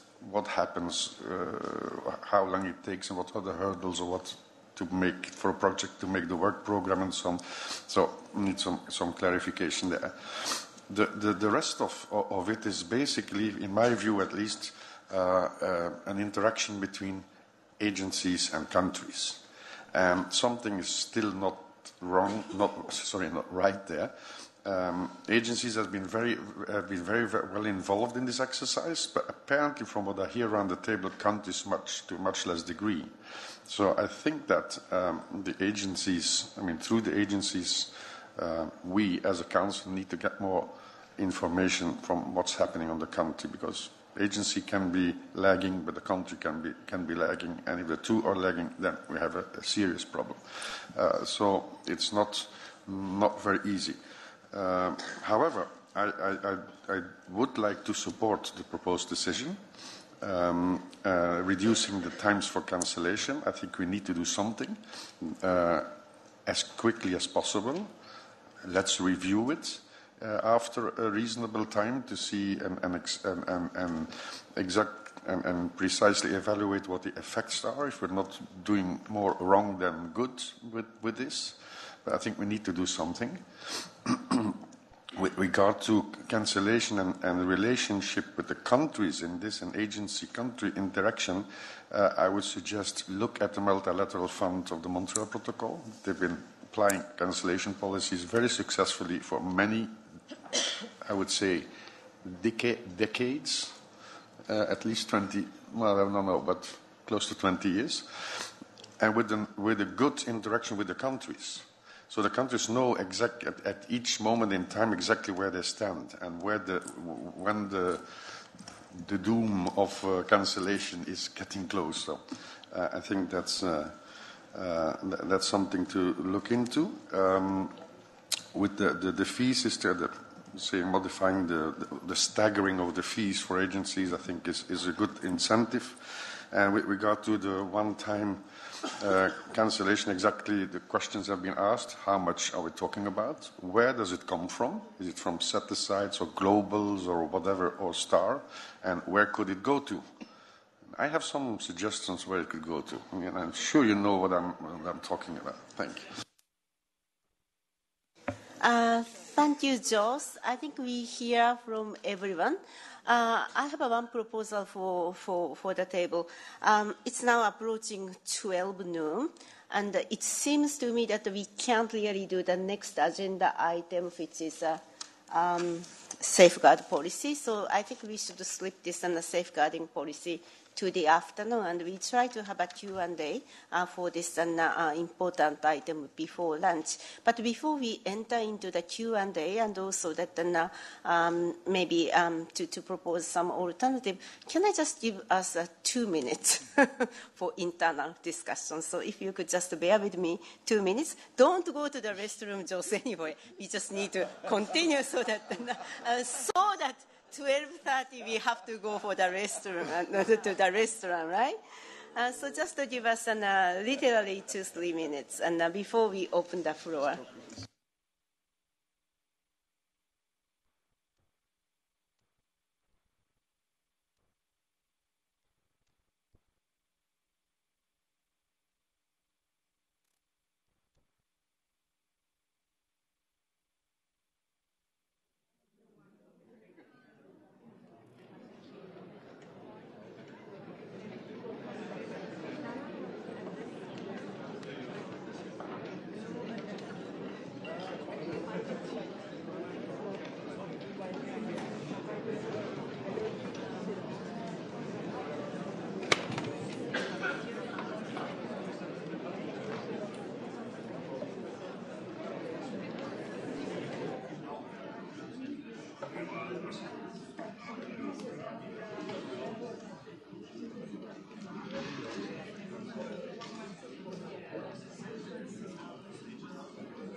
Hi, everybody.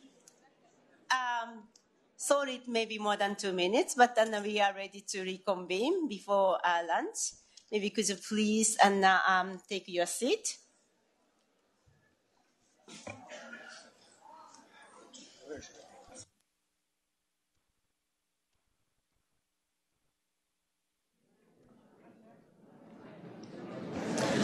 Okay, thank you so much. And please take your seat. We would like to have another 30 minutes before lunch. to conclude, to put some kind of conclusion to this important session.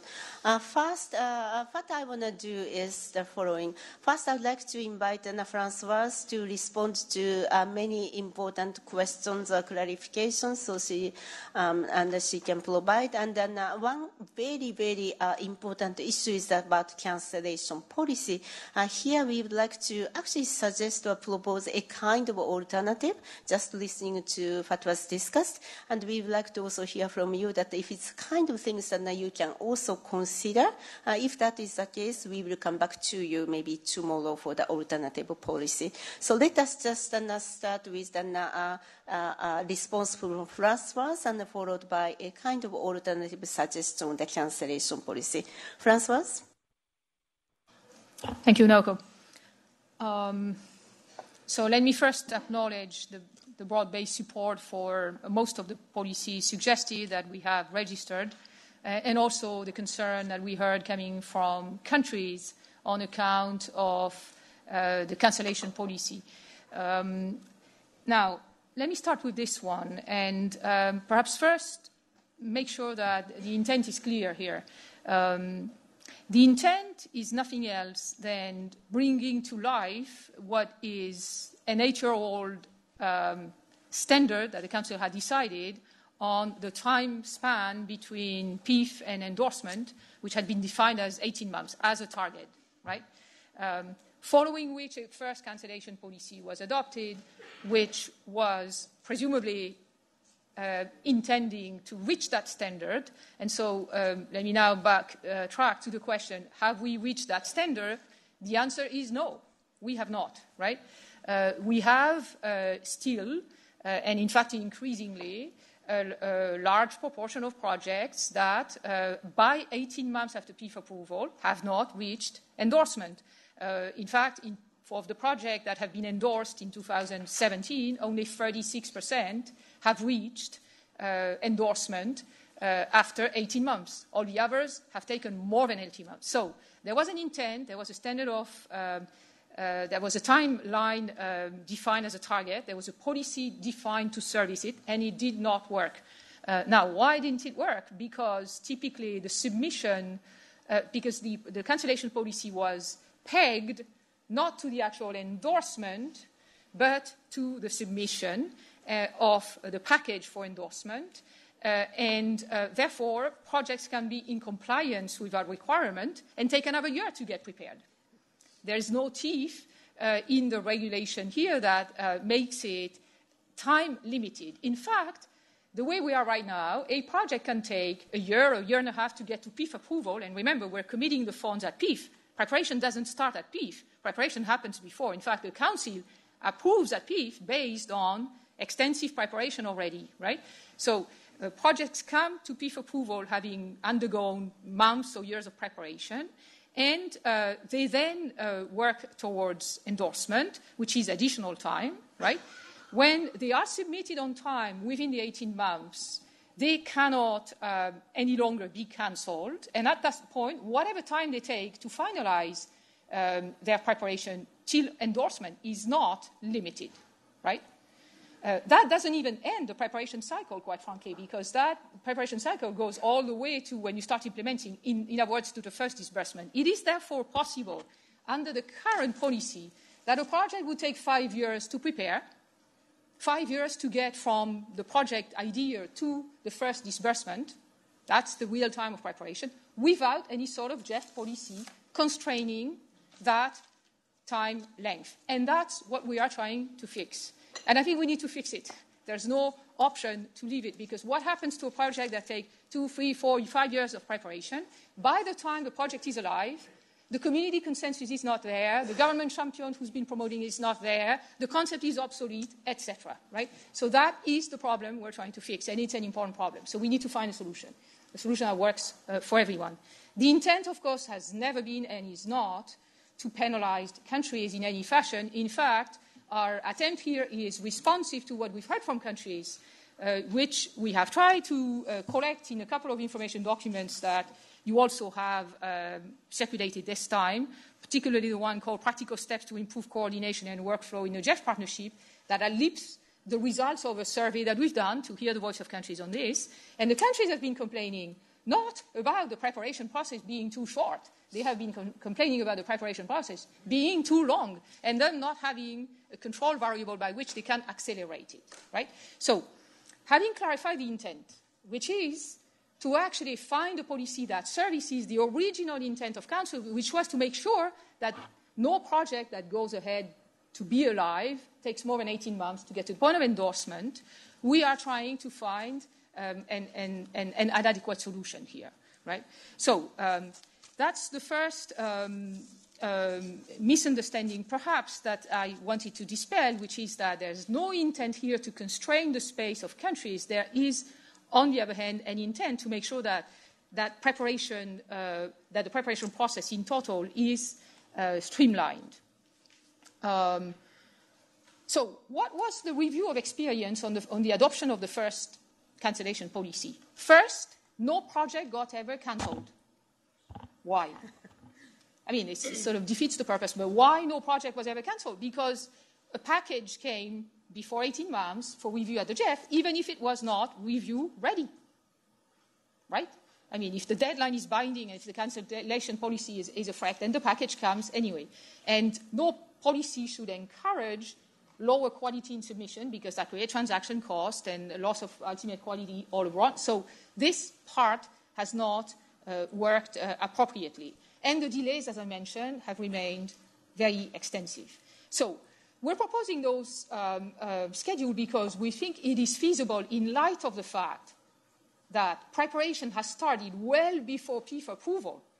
The GEF is a bit of an outlier among grant agencies in early approval. We approve very early.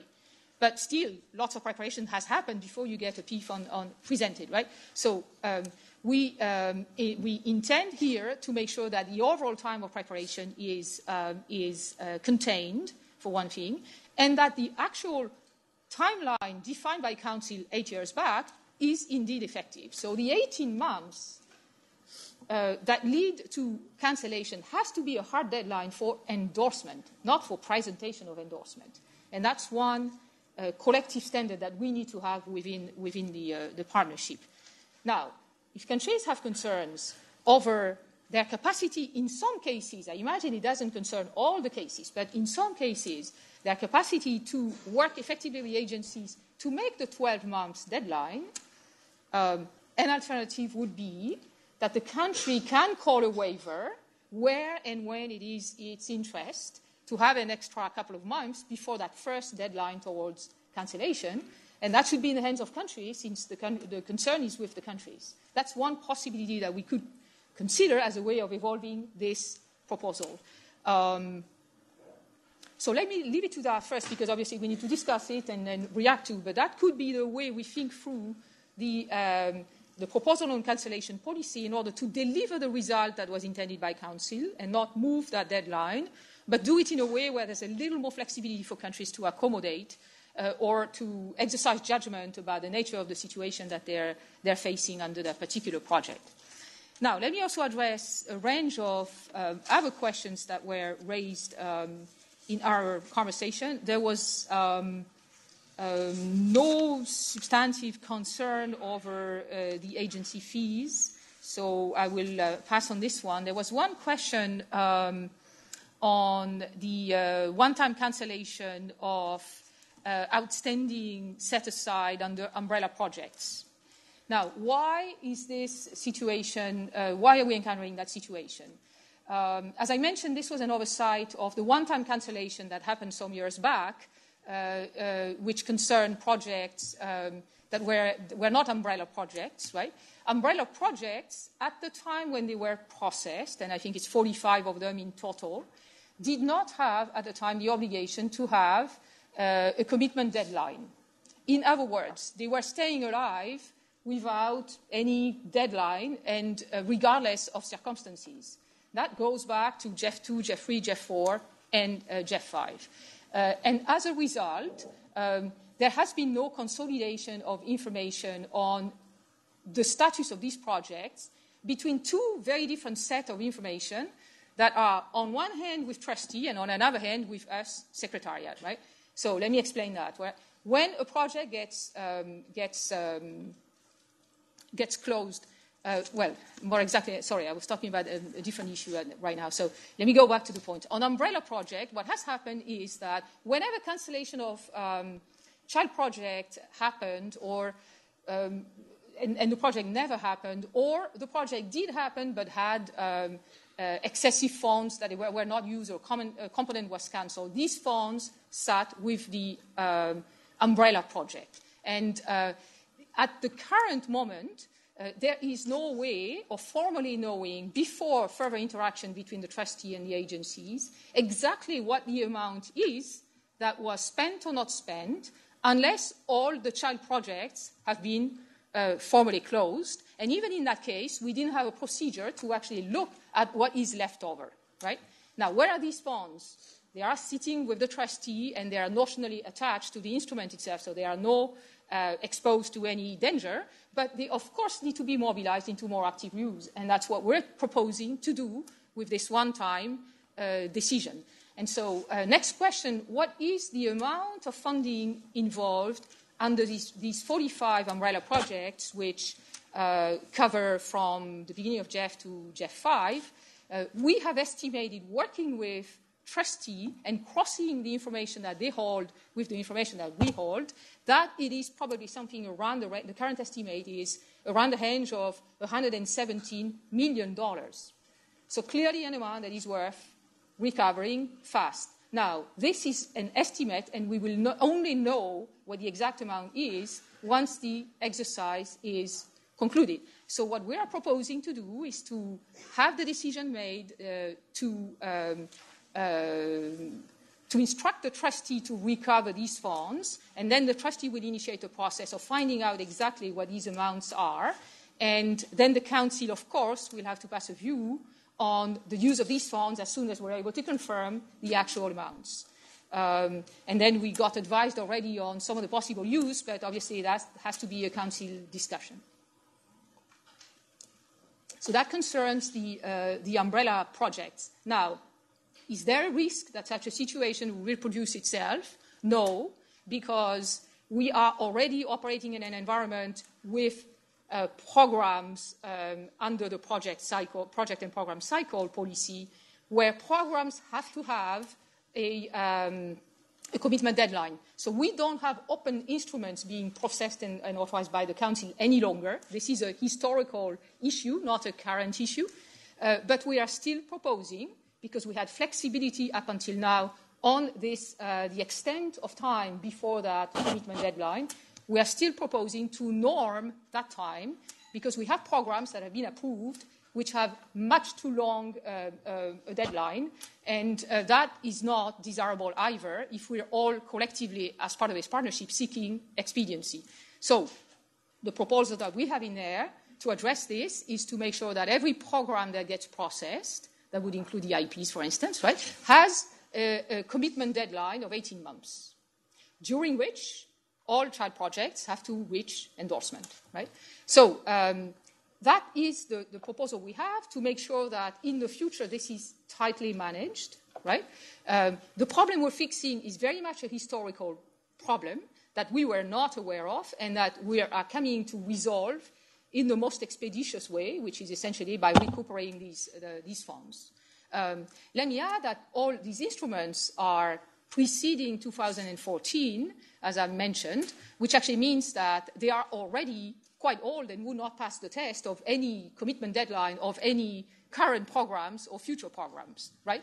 So the point is, there are concepts that come from different tranches of GEF. Most of them are, in fact, very old and unattended for a number of years.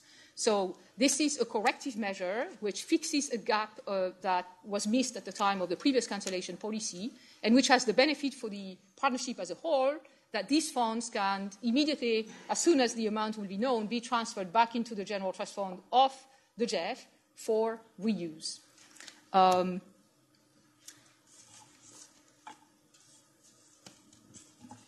Yes, we had interesting questions about in which way exactly are we affecting efficiency, transparency, and accountability. And certainly the comment is warranted that there's more focus here on efficiency in this document than on transparency and accountability. Somebody said that. I think it's fair enough as a comment.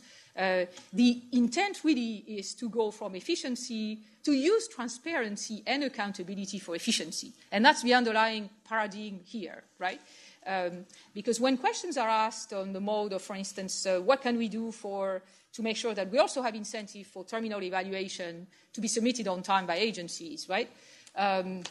I mean, it's an interesting question. It's a difficult one to fix with the same type of agency fees incentives that we have been using for midterm review of first disbursement, for instance, because, quite frankly, you do not want agency fees to reach the project when the project reaches closure. You want the agency fees to be available for the purpose of overseeing the project, right? So it's not terribly desirable to have, to give funding as a bonus at the end to incentivize reporting when these funds are really needed to implement the project, right? So we've been very mindful in proposing the agency fee schedule to make sure that we don't interfere with the need for funds that the agencies have to implement the project. That is paramount, obviously, right? So that's not easy to do in this way. But there are other ways of providing incentives, healthy incentives to the partnership as a whole, and that involves also, the side of the secretariat that people have said, also needs enhancement. If adequate data is being provided on a regular basis on the performance, including the reporting performance of agencies vis-à-vis their obligations or of ourselves vis-à-vis our own obligations, this information, the existence of high-quality information, its transparent availability, has an impact in structuring incentives. And that's the whole idea, right? So we're expecting that in the context of the new monitoring approach to the partnership in general, there would be new metrics that would capture, certainly at the agency level, as we have discussed before, not just their performance, but perhaps the areas where they are outliers in terms of reporting requirements. That's an example, right? So another way of getting to TE's reporting is to publish the rate of reporting on time of TEs. Same thing for MTRs. And I think we need that as a matter of course, because it will help us not so much second-guess what our very competent agencies are doing, but having a collective metrics that gives us all standards and visibility on compliance and on performance. And I understand that the same question could apply and could be enacted in the future via the portal information for other dimensions of our own performance as the Secretariat. I think it's a legitimate question. So the link here is we are never at the GEF Secretariat, will never be in a situation of knowing as much as the agencies know about the operations under implementation, but we can be in a situation to collect, curate, and share information which is very valuable to have to set rightful incentives. And that's the proposal, in fact, right? So that's where transparency and accountability comes into this document, except it's not yet fully developed, and we'll have to go through the monitoring and evaluation policy on one hand and the design of new monitoring instruments on another to actually guarantee that we have these mechanisms in place. So that's the link on this very important question. I think that covers the first level of response here. Yeah. Thank you, Francoise. So let me open the floor one more time and would like to hear from you if we have responded on many questions and also a kind of alternative proposal for how to do this 18-month thing. So that then, and again, that I'm not going for the decision now. I just like to hear from you. And anyway, I think that we need to recirculate the paper, but it's very important for us to hear from you based on this and reaction from our response.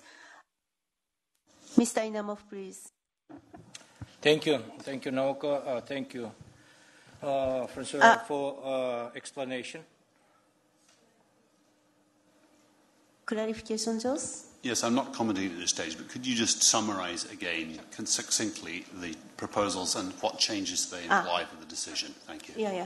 Okay, so let us do one more time that what is a kind of alternative we are now tabling. So we're proposing for the cancellation policy to be evolved in the following way. At 18 months, it would be expected that endorsement has to have happened, otherwise the project would be cancelled, right? In order to get there, our analysis shows that, the average project, especially if it comes relatively unprepared, can take a few months. So our guidance to agency was at 12 months, you should present for endorsement the package.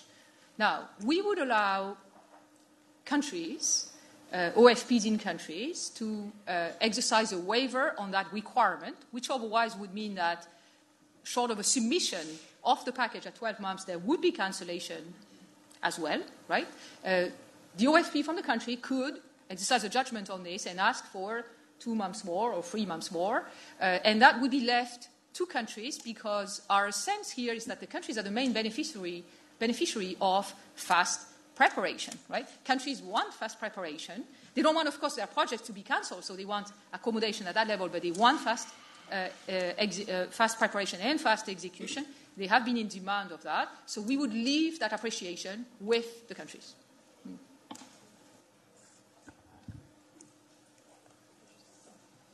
All right, so Mr. Inama, please. Thank you, Naoko. Thank you for the explanations. At least they describe much more about the intentions of the Secretariat, and in general, of course, we all are interested in making the work on the projects more effective, and of course, we are interested in utilizing the huge amount of money which is still on the trust fund being not utilized. But the questions are here. First, when we are talking about the approval of the project, we have the procedures. Each of the projects is being considered individually. All the members of the Council, we are considering these project proposals. And in this, you're proposing in one go to close more than 45, 55 projects without making individual consideration. Why? There may be different histories related to each of them. So that's why I think that we may consider the same procedures as we are approving the projects, the same for the cancellation. And the most important thing here is the consent of the recipient country, of the constituency. If we are working for the constituency, and if they generate it and they are interested either to utilize this amount of their star allocation, or they are accepting that they cannot. Second, when in your report you mentioned that a lot of the projects are hanging from the GEF 2. It means that more than 16 years ago, so just to find some solution of this money which are being frozen for decades, we may consider as the pilot starting from the GEF 2. Why?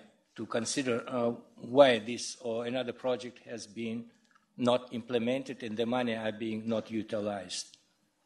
Of course, that's why I think that the deadline may be not 2014, but let's say 28 as the pilot to consider how it will work, whether it will be in line with the GEF procedures. Maybe we may use the same procedures, how to approve the same cancellation of the projects. And of course, the extra work is needed to work with the implementing agencies. There were some remarks regarding the efficiency of one or another agency compared to the new projects, if they cannot cope with this.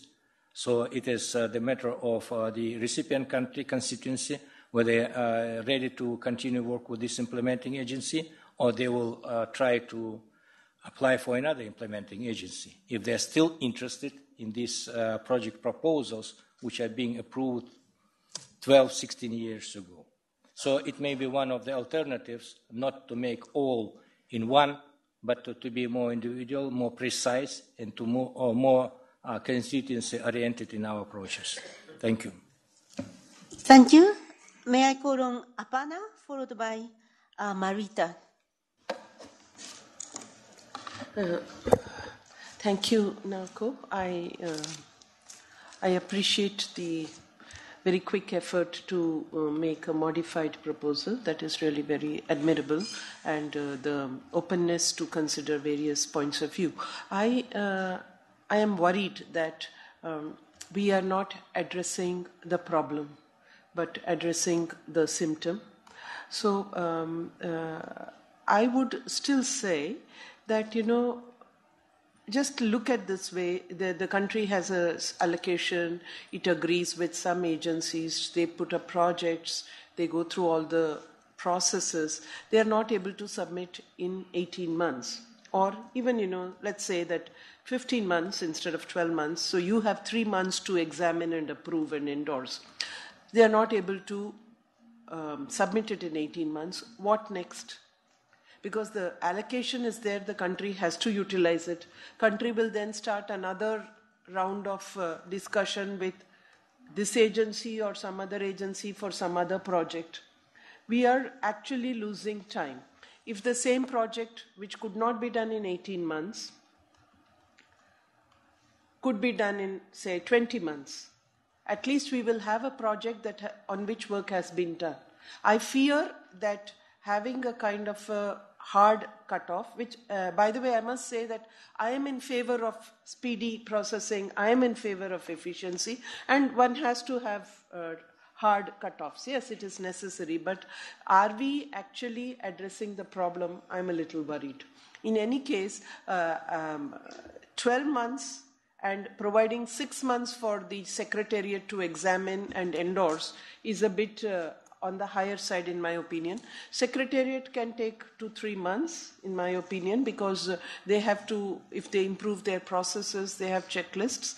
I don't know, but I'm just hoping that CEO should be able to endorse in 2 to 3 months. So 12 months in any case is not very acceptable to me. And also I would like to understand that at the end of 18 months and project not having been endorsed, what are the options with the country? We should think this through. I am in favor of tightening the cycle, but just please think from the recipient country's point of view. That is my only request to you. Second issue regarding the legacy problems that you have of GEF 2, 3, and 4, I'm totally sympathetic to cleaning up of the books and, getting the money back into trust funds. As others have said, we would like to know what you propose to do with that money and where it has come from. I think that was the pertinent point made by Joseph. So I would still think that I am in favor of having, you already have a cancellation policy. If you are going to tweak it, it should be for the better and ensure that countries get their projects approved. Not that they go into another spin of 18 months. My worry is that. That's all. Thank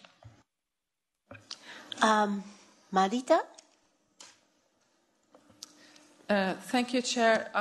I just like to ask my previous question, and I apologize if you already responded to it, if I missed that in the previous explanation.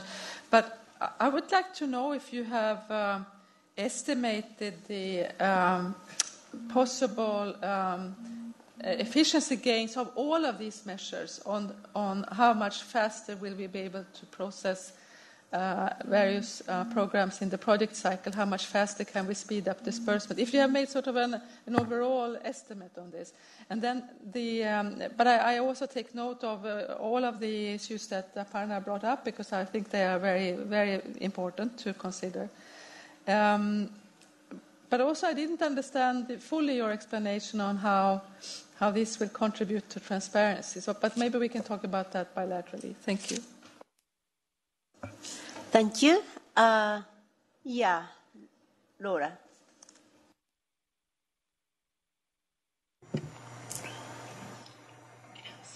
Thank you, Madam Chair. I believe this is a thought that deserves more time to review. For example, and if we listen to the colleagues of India and Sweden, I would like to ask the Secretariat, because it's you the ones that must review the projects before the CEO endorsement. What is the minimum and maximum time that you would require and by agencies and countries to do the LCD endorsement? That could also help us to think about, and as we've said, we already have a cancellation policy. It's 18 months. So what is needed is to indicate a maximum time after the 18 months for a CEO endorsement. That would be 6 months additionally. And maybe it would be good to have your opinion so that we continue reviewing the subject. Thank you. Thank you. All right, Jos. Yeah, trying to understand where we're going now. Is the idea to keep the system as proposed, but have a flexibility built in? Did I understand that? That if a country can't make it due to exceptional circumstances or whatever, they can have an extension. Is that the idea? More or less, yeah. The other point that I would like to understand is the point made by Aparna. That she's concerned that we're taking on the symptoms but not the cause, and I don't understand, because I'm afraid that the cause, the real cause, is beyond anyone, and gets into national circumstances and things that I don't believe we can actually do a lot. But maybe I'm misunderstanding that. Thank you, Jos. May I call on Kojura? Well, I'm just worried that because we all do not know which effects the new measures might have, we do not even try to start moving onwards. So I wonder if it would not be a possibility to agree on that we sort of try to apply this, and that we ask you to report on the cases where we do not meet the time frames. This will also allow us to analyze what Aparna was saying, where is actually the root causes in the cases that we do not meet these time frames. So that if we do not punish anybody who does not meet the time frames, we all say this is what we target, what we try to do. And in case we do not reach the target, the Secretariat will write for us what was the reasons, and when we come together next, you present this report to us for the cases where you could not meet the time frames, and we look more closely at these reasons to actually see what Aparna says, what are the root causes for the cases where we are not able to meet these time frames. Kalora. Thank you, Naoko. I agree very much with Aparna that we need to try and find the root causes, the why. And I think in that respect, the proposal that Cordula just did could be a very good compromise and a way forward, but maybe with the addition that we still aim to reduce the slowness, or to increase the speed. And maybe that we also agree here that we will return to this issue in a more fundamental way, let's say in 2 years or so that if we do not improve, we can still here decide collectively to take a measure. Thank you so much. So let me maybe close the Q&A. Sorry, just from. Yes, thanks, Naoko. I have not intervened so far because I supported the decision as it was. I support the decision as it was. So I'm now responding to proposals having heard other members and to try and accommodate them. We manage for what we measure in this place and in all other places. And if we don't have a measure, there won't be management. And the fact that we're having this conversation today makes that point. So if there is to be a change here, and I'm still not completely clear of Aparna's point, or how we would, as it were, legislate to realise it and give the protection she seeks. I'll talk to her about that at lunch, I think. But if I still think that we could set a target and then have some kind of extension facility within it in the way we do for cancellations normally. So that would provide for a measure that we would agree here, i.e. there would be a target, but if there is an extension provision, as there is in the rest of the cancellation policy, that might provide the protections that Aparna is seeking, even though I don't fully understand them, so I can't. She will speak for herself. But I don't want to go away from here today just saying it's all jolly hard and we should have another round. I think we should agree a measure, and within that, we should focus on giving the necessary protections to those that need them, understanding why they need them. Thank you. Thank you, Jos. I think we... Yes, Matthew, please. No, thank you. I just wanted to chime in after hearing Joss speak, because I think we're on the same page as he is, that we certainly supported the original proposed measure, but certainly listening to the concerns here, think it's reasonable to try and think of some ways to accommodate that, but we also think it is important to address this issue. It's a real issue, and so we'd very much like to take action on this today, but obviously thinking through some ways that we can do it that can would give us better information and a better sense about whether it's doing what it is that we need to do. Thank you. Thank you. Aparna? Thank you, Naoko. I think my point, simply, Jos, is that we already have a policy where the CEO has to endorse the project within 18 months, full-size project of the PIF getting work program approval by the council. So that proposal is already here. What we are talking about is splitting that 18 months into two parts, in which 12 months is given to the country and the implementing agency to prepare the project in line with all the guidelines, not only of GEF but also of the parent agency, and then 6 months for CEO to process and do the endorsement. My first point will be that, in my opinion, is a little unreasonable.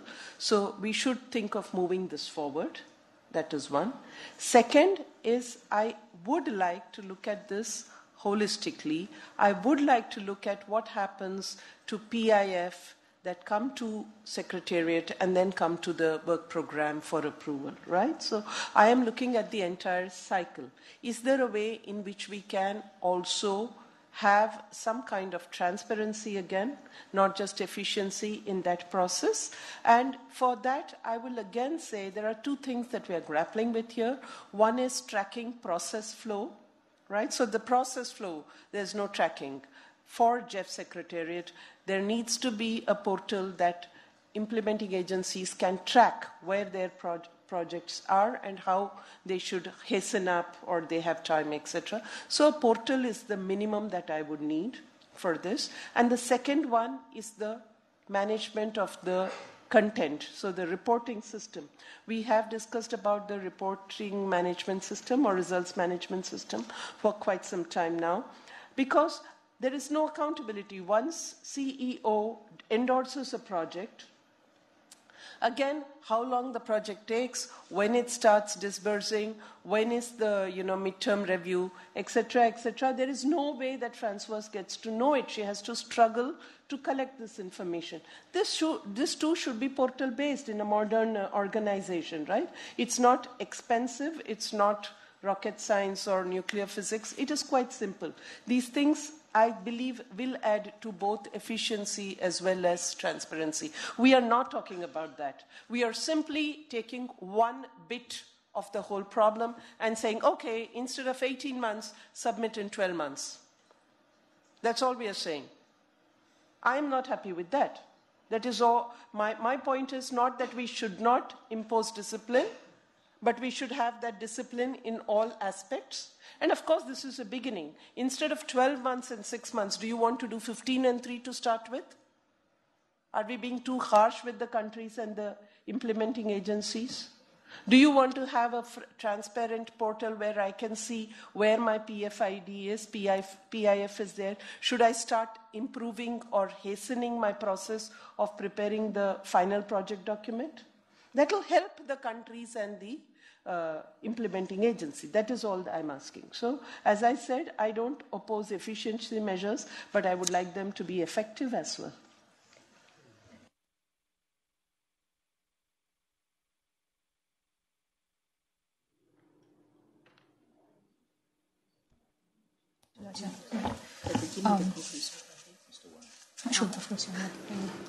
Mr. Wan, please. Sorry, because I don't want to prolong our discussion, but I really would like to say something. And because from the perspective of the recipient countries, we totally understand how important this policy to us. Actually, I didn't want to intervene at the very beginning because I come along with all our colleagues around the table. The purpose of the adjustment to our policies is good. I think we all would like to have more efficient project implementation. But as Apana just mentioned, as long the others also mentioned, some problems are very complicated, on the field. Sometimes it is because of the recipient's capacity. Sometimes it's because of the weak implementing agency of the implementing agency. So it's very complicated. So our concern is if you just have the clear cutoff nowadays, by reducing from 18 months to 12 months, seems like a little bit unfair. And not sufficient analysis on the detailed situation of each project. For example, if it is a single country program or project, it is maybe easy to address the problem. But if it is a regional one or global, even global program or project, it will need longer time for the preparation. So, if possible, could we, ask the Secretariat to have some, more detailed, analysis on the problem, and come back with us some, differentiated approach to the program or project with different nature. So then we can, move ahead with the pilot, the pilot, policy. I also understand some colleagues mentioned, okay, we can go now with the proposed policy, but if the policy is in position, we have to go ahead with that. So if I don't know if the agencies and the recipient countries put a lot of time there, and after 1 year and after 18 months, you said, okay, we have to cancel that. So seems like, but, we are ready to do that. We would like to do that for that purpose. But what if, how and who going to compensate those, inputs? Is there any compensation mechanism, or, there are any other alternative measures put in place to, to give them incentives to move that direction? Let them do with a strong hand, and not, just incentivize or give them a sense of high risk. If they put on the table, and if they cannot meet that target, they're going to be punished. So, sorry for my long intervention. Question. Let me just bring a few elements of clarification that came as necessary in the conversation. The first and important thing is there is not currently in the GEF partnership a policy that guarantees that a project is endorsed in 18 months after PIF. That's not what the cancellation policy does. What the cancellation policy, the one that exists right now and is in place, is requesting is the submission of a package for endorsement to the CEO by 18 months. And as a result, there is actually no limit whatsoever to the total length of preparation of a project, of a GEF project, provided you send a package to the CEO by 18 months after PIF. That is the reality of our situation. And that is why we have projects that can take 5 years or it can take 4 years to be prepared from the very start to the first disbursement, right? And this is undesirable. So the 18 months, which was the intent of the first policy, that would make the cancellation effective if the project is not endorsed, is the minimum of what we need to fix this issue, and we currently don't have it, right? Second clarification, the intent of the 12 months is not to give the Secretariat 6 months to go through the approval. That is not the intent, and that is not what happens. In fact, some projects are approved in a much shorter period of time, and as you know, the standard of service of the GEFSEC are much more restricted than that. So that's not the intent of the request. But some projects come in requiring a lot of back and forth on quality or on concept still at that stage, right? And that's the process that happens over these few months, right? And over the months that go beyond the 18 months as well, because that's the reality of what we have right now. In addition, we have done calculations to look at what would be reasonable in order to materialize the 18 months. What would be a reasonable first deadline on submission?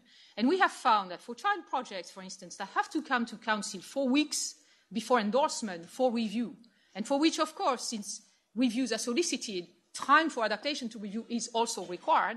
The average time span required to submit to the review and react to the review is in the range of 2 months, right? And that is time that is also necessary. So if you move that deadline to close to 18 months, you don't even accommodate the time for that process to happen. Now, the third clarification, I said it before, but the Council approves projects and the trustees set aside the funding following that approval, not based on endorsement, based on PIF, meaning that the project is already considerably developed, the design is there, the concept is there, enough that the Council can, as part of the work program adoption decision, decide that this project is worthy of financing. So I think it is inaccurate to represent that preparation is being squeezed in 18 months, because preparation starts much earlier, and in fact decision is very early. So by and large what we feel is that it's entirely feasible to reach those deadlines, and it is very necessary to have at least one biting deadline that makes it a discipline for all of us across the partnership to make sure that we cannot stay on preparation of the project forever with the decision being made and all the funds being available to prepare it. That is not reasonable as a standard. So I think we need to find a way, and that's the next step, we need to find a way of, as we make this second decision on cancellation, to strike a better balance. The first one, and there's a risk here of excessive cancellation on one hand, and on the other hand, there's a risk of ineffectiveness of the policy. The previous cancellation erred too much on the risk of ineffectiveness of the policy, and that's what we got. So now we have to again pass a judgment on how to balance this. I think it's very wise that we're prompted to, whatever we decide, make sure that in the aftermath to that, we monitor, we report back, we look at what happens, and we make sure that nothing that happens is detrimental to any of the parties in the partnership. So I think that's a very reasonable request. We should have such a procedure in place, but we also need to have a way to strike a different balance here and to at least try it. Thank you, Naoko. All right. I think we have exhausted all questions and answers. Thank you so much for your very constructive engagement on this very important topic. I'm just wondering, in 2014, when we agreed on the cancellation policy, how many of you were in this room? I was here, right? To me, it's a little bit of the deja vu of the 2014 discussion, because when we introduced this kind of, at that time, draconian cancellation policy, there is quite a strong support that we need to find a way to really tight on this project preparation because then, yes, we had an 18 months and a deadline, but there's no way for us to implement it. That's how this current 18 months and cancellation policy was introduced. And I would say there's a very strong support from all over the place. But one thing we really didn't do good around that time is that we actually have chosen that the deadline not about an endorsement but as a submission. Then what happened is that, yes, there is absolutely zero cancellation because everybody met the deadline. But then what we have seen is that since then, that it took forever for projects to come back to us for endorsement. And this is a problem we are trying to actually to address. So while I hear from you very well, and that's why we would like to come back and to think about revised alternative, but I think it's very important for us to keep this in mind, a bit of our history of what we have done already together and how we want to improve the current policy. So I think that then after I hear from all of you, I think that then we would like to come back and propose a alternative, the policy, which in my view that then try to do this 12 and 18 a little bit more maybe flexible. I mean, 12 months part flexible, while 18 months that then keep 18 months as a deadline. But what I hear from you very clearly is that the communication, the interaction with an OFP and the countries is absolutely important. So if we were able to come up with some measures, particularly this 12 months thing, that to introduce that way to bring the OFP on the table, there may be one way to address this issue. So that let us work on this new proposal today, and hopefully that either tonight or early tomorrow, that we will come back to you the alternative proposal of this cancellation policy, so that we can have some another discussion that towards the end of this council period.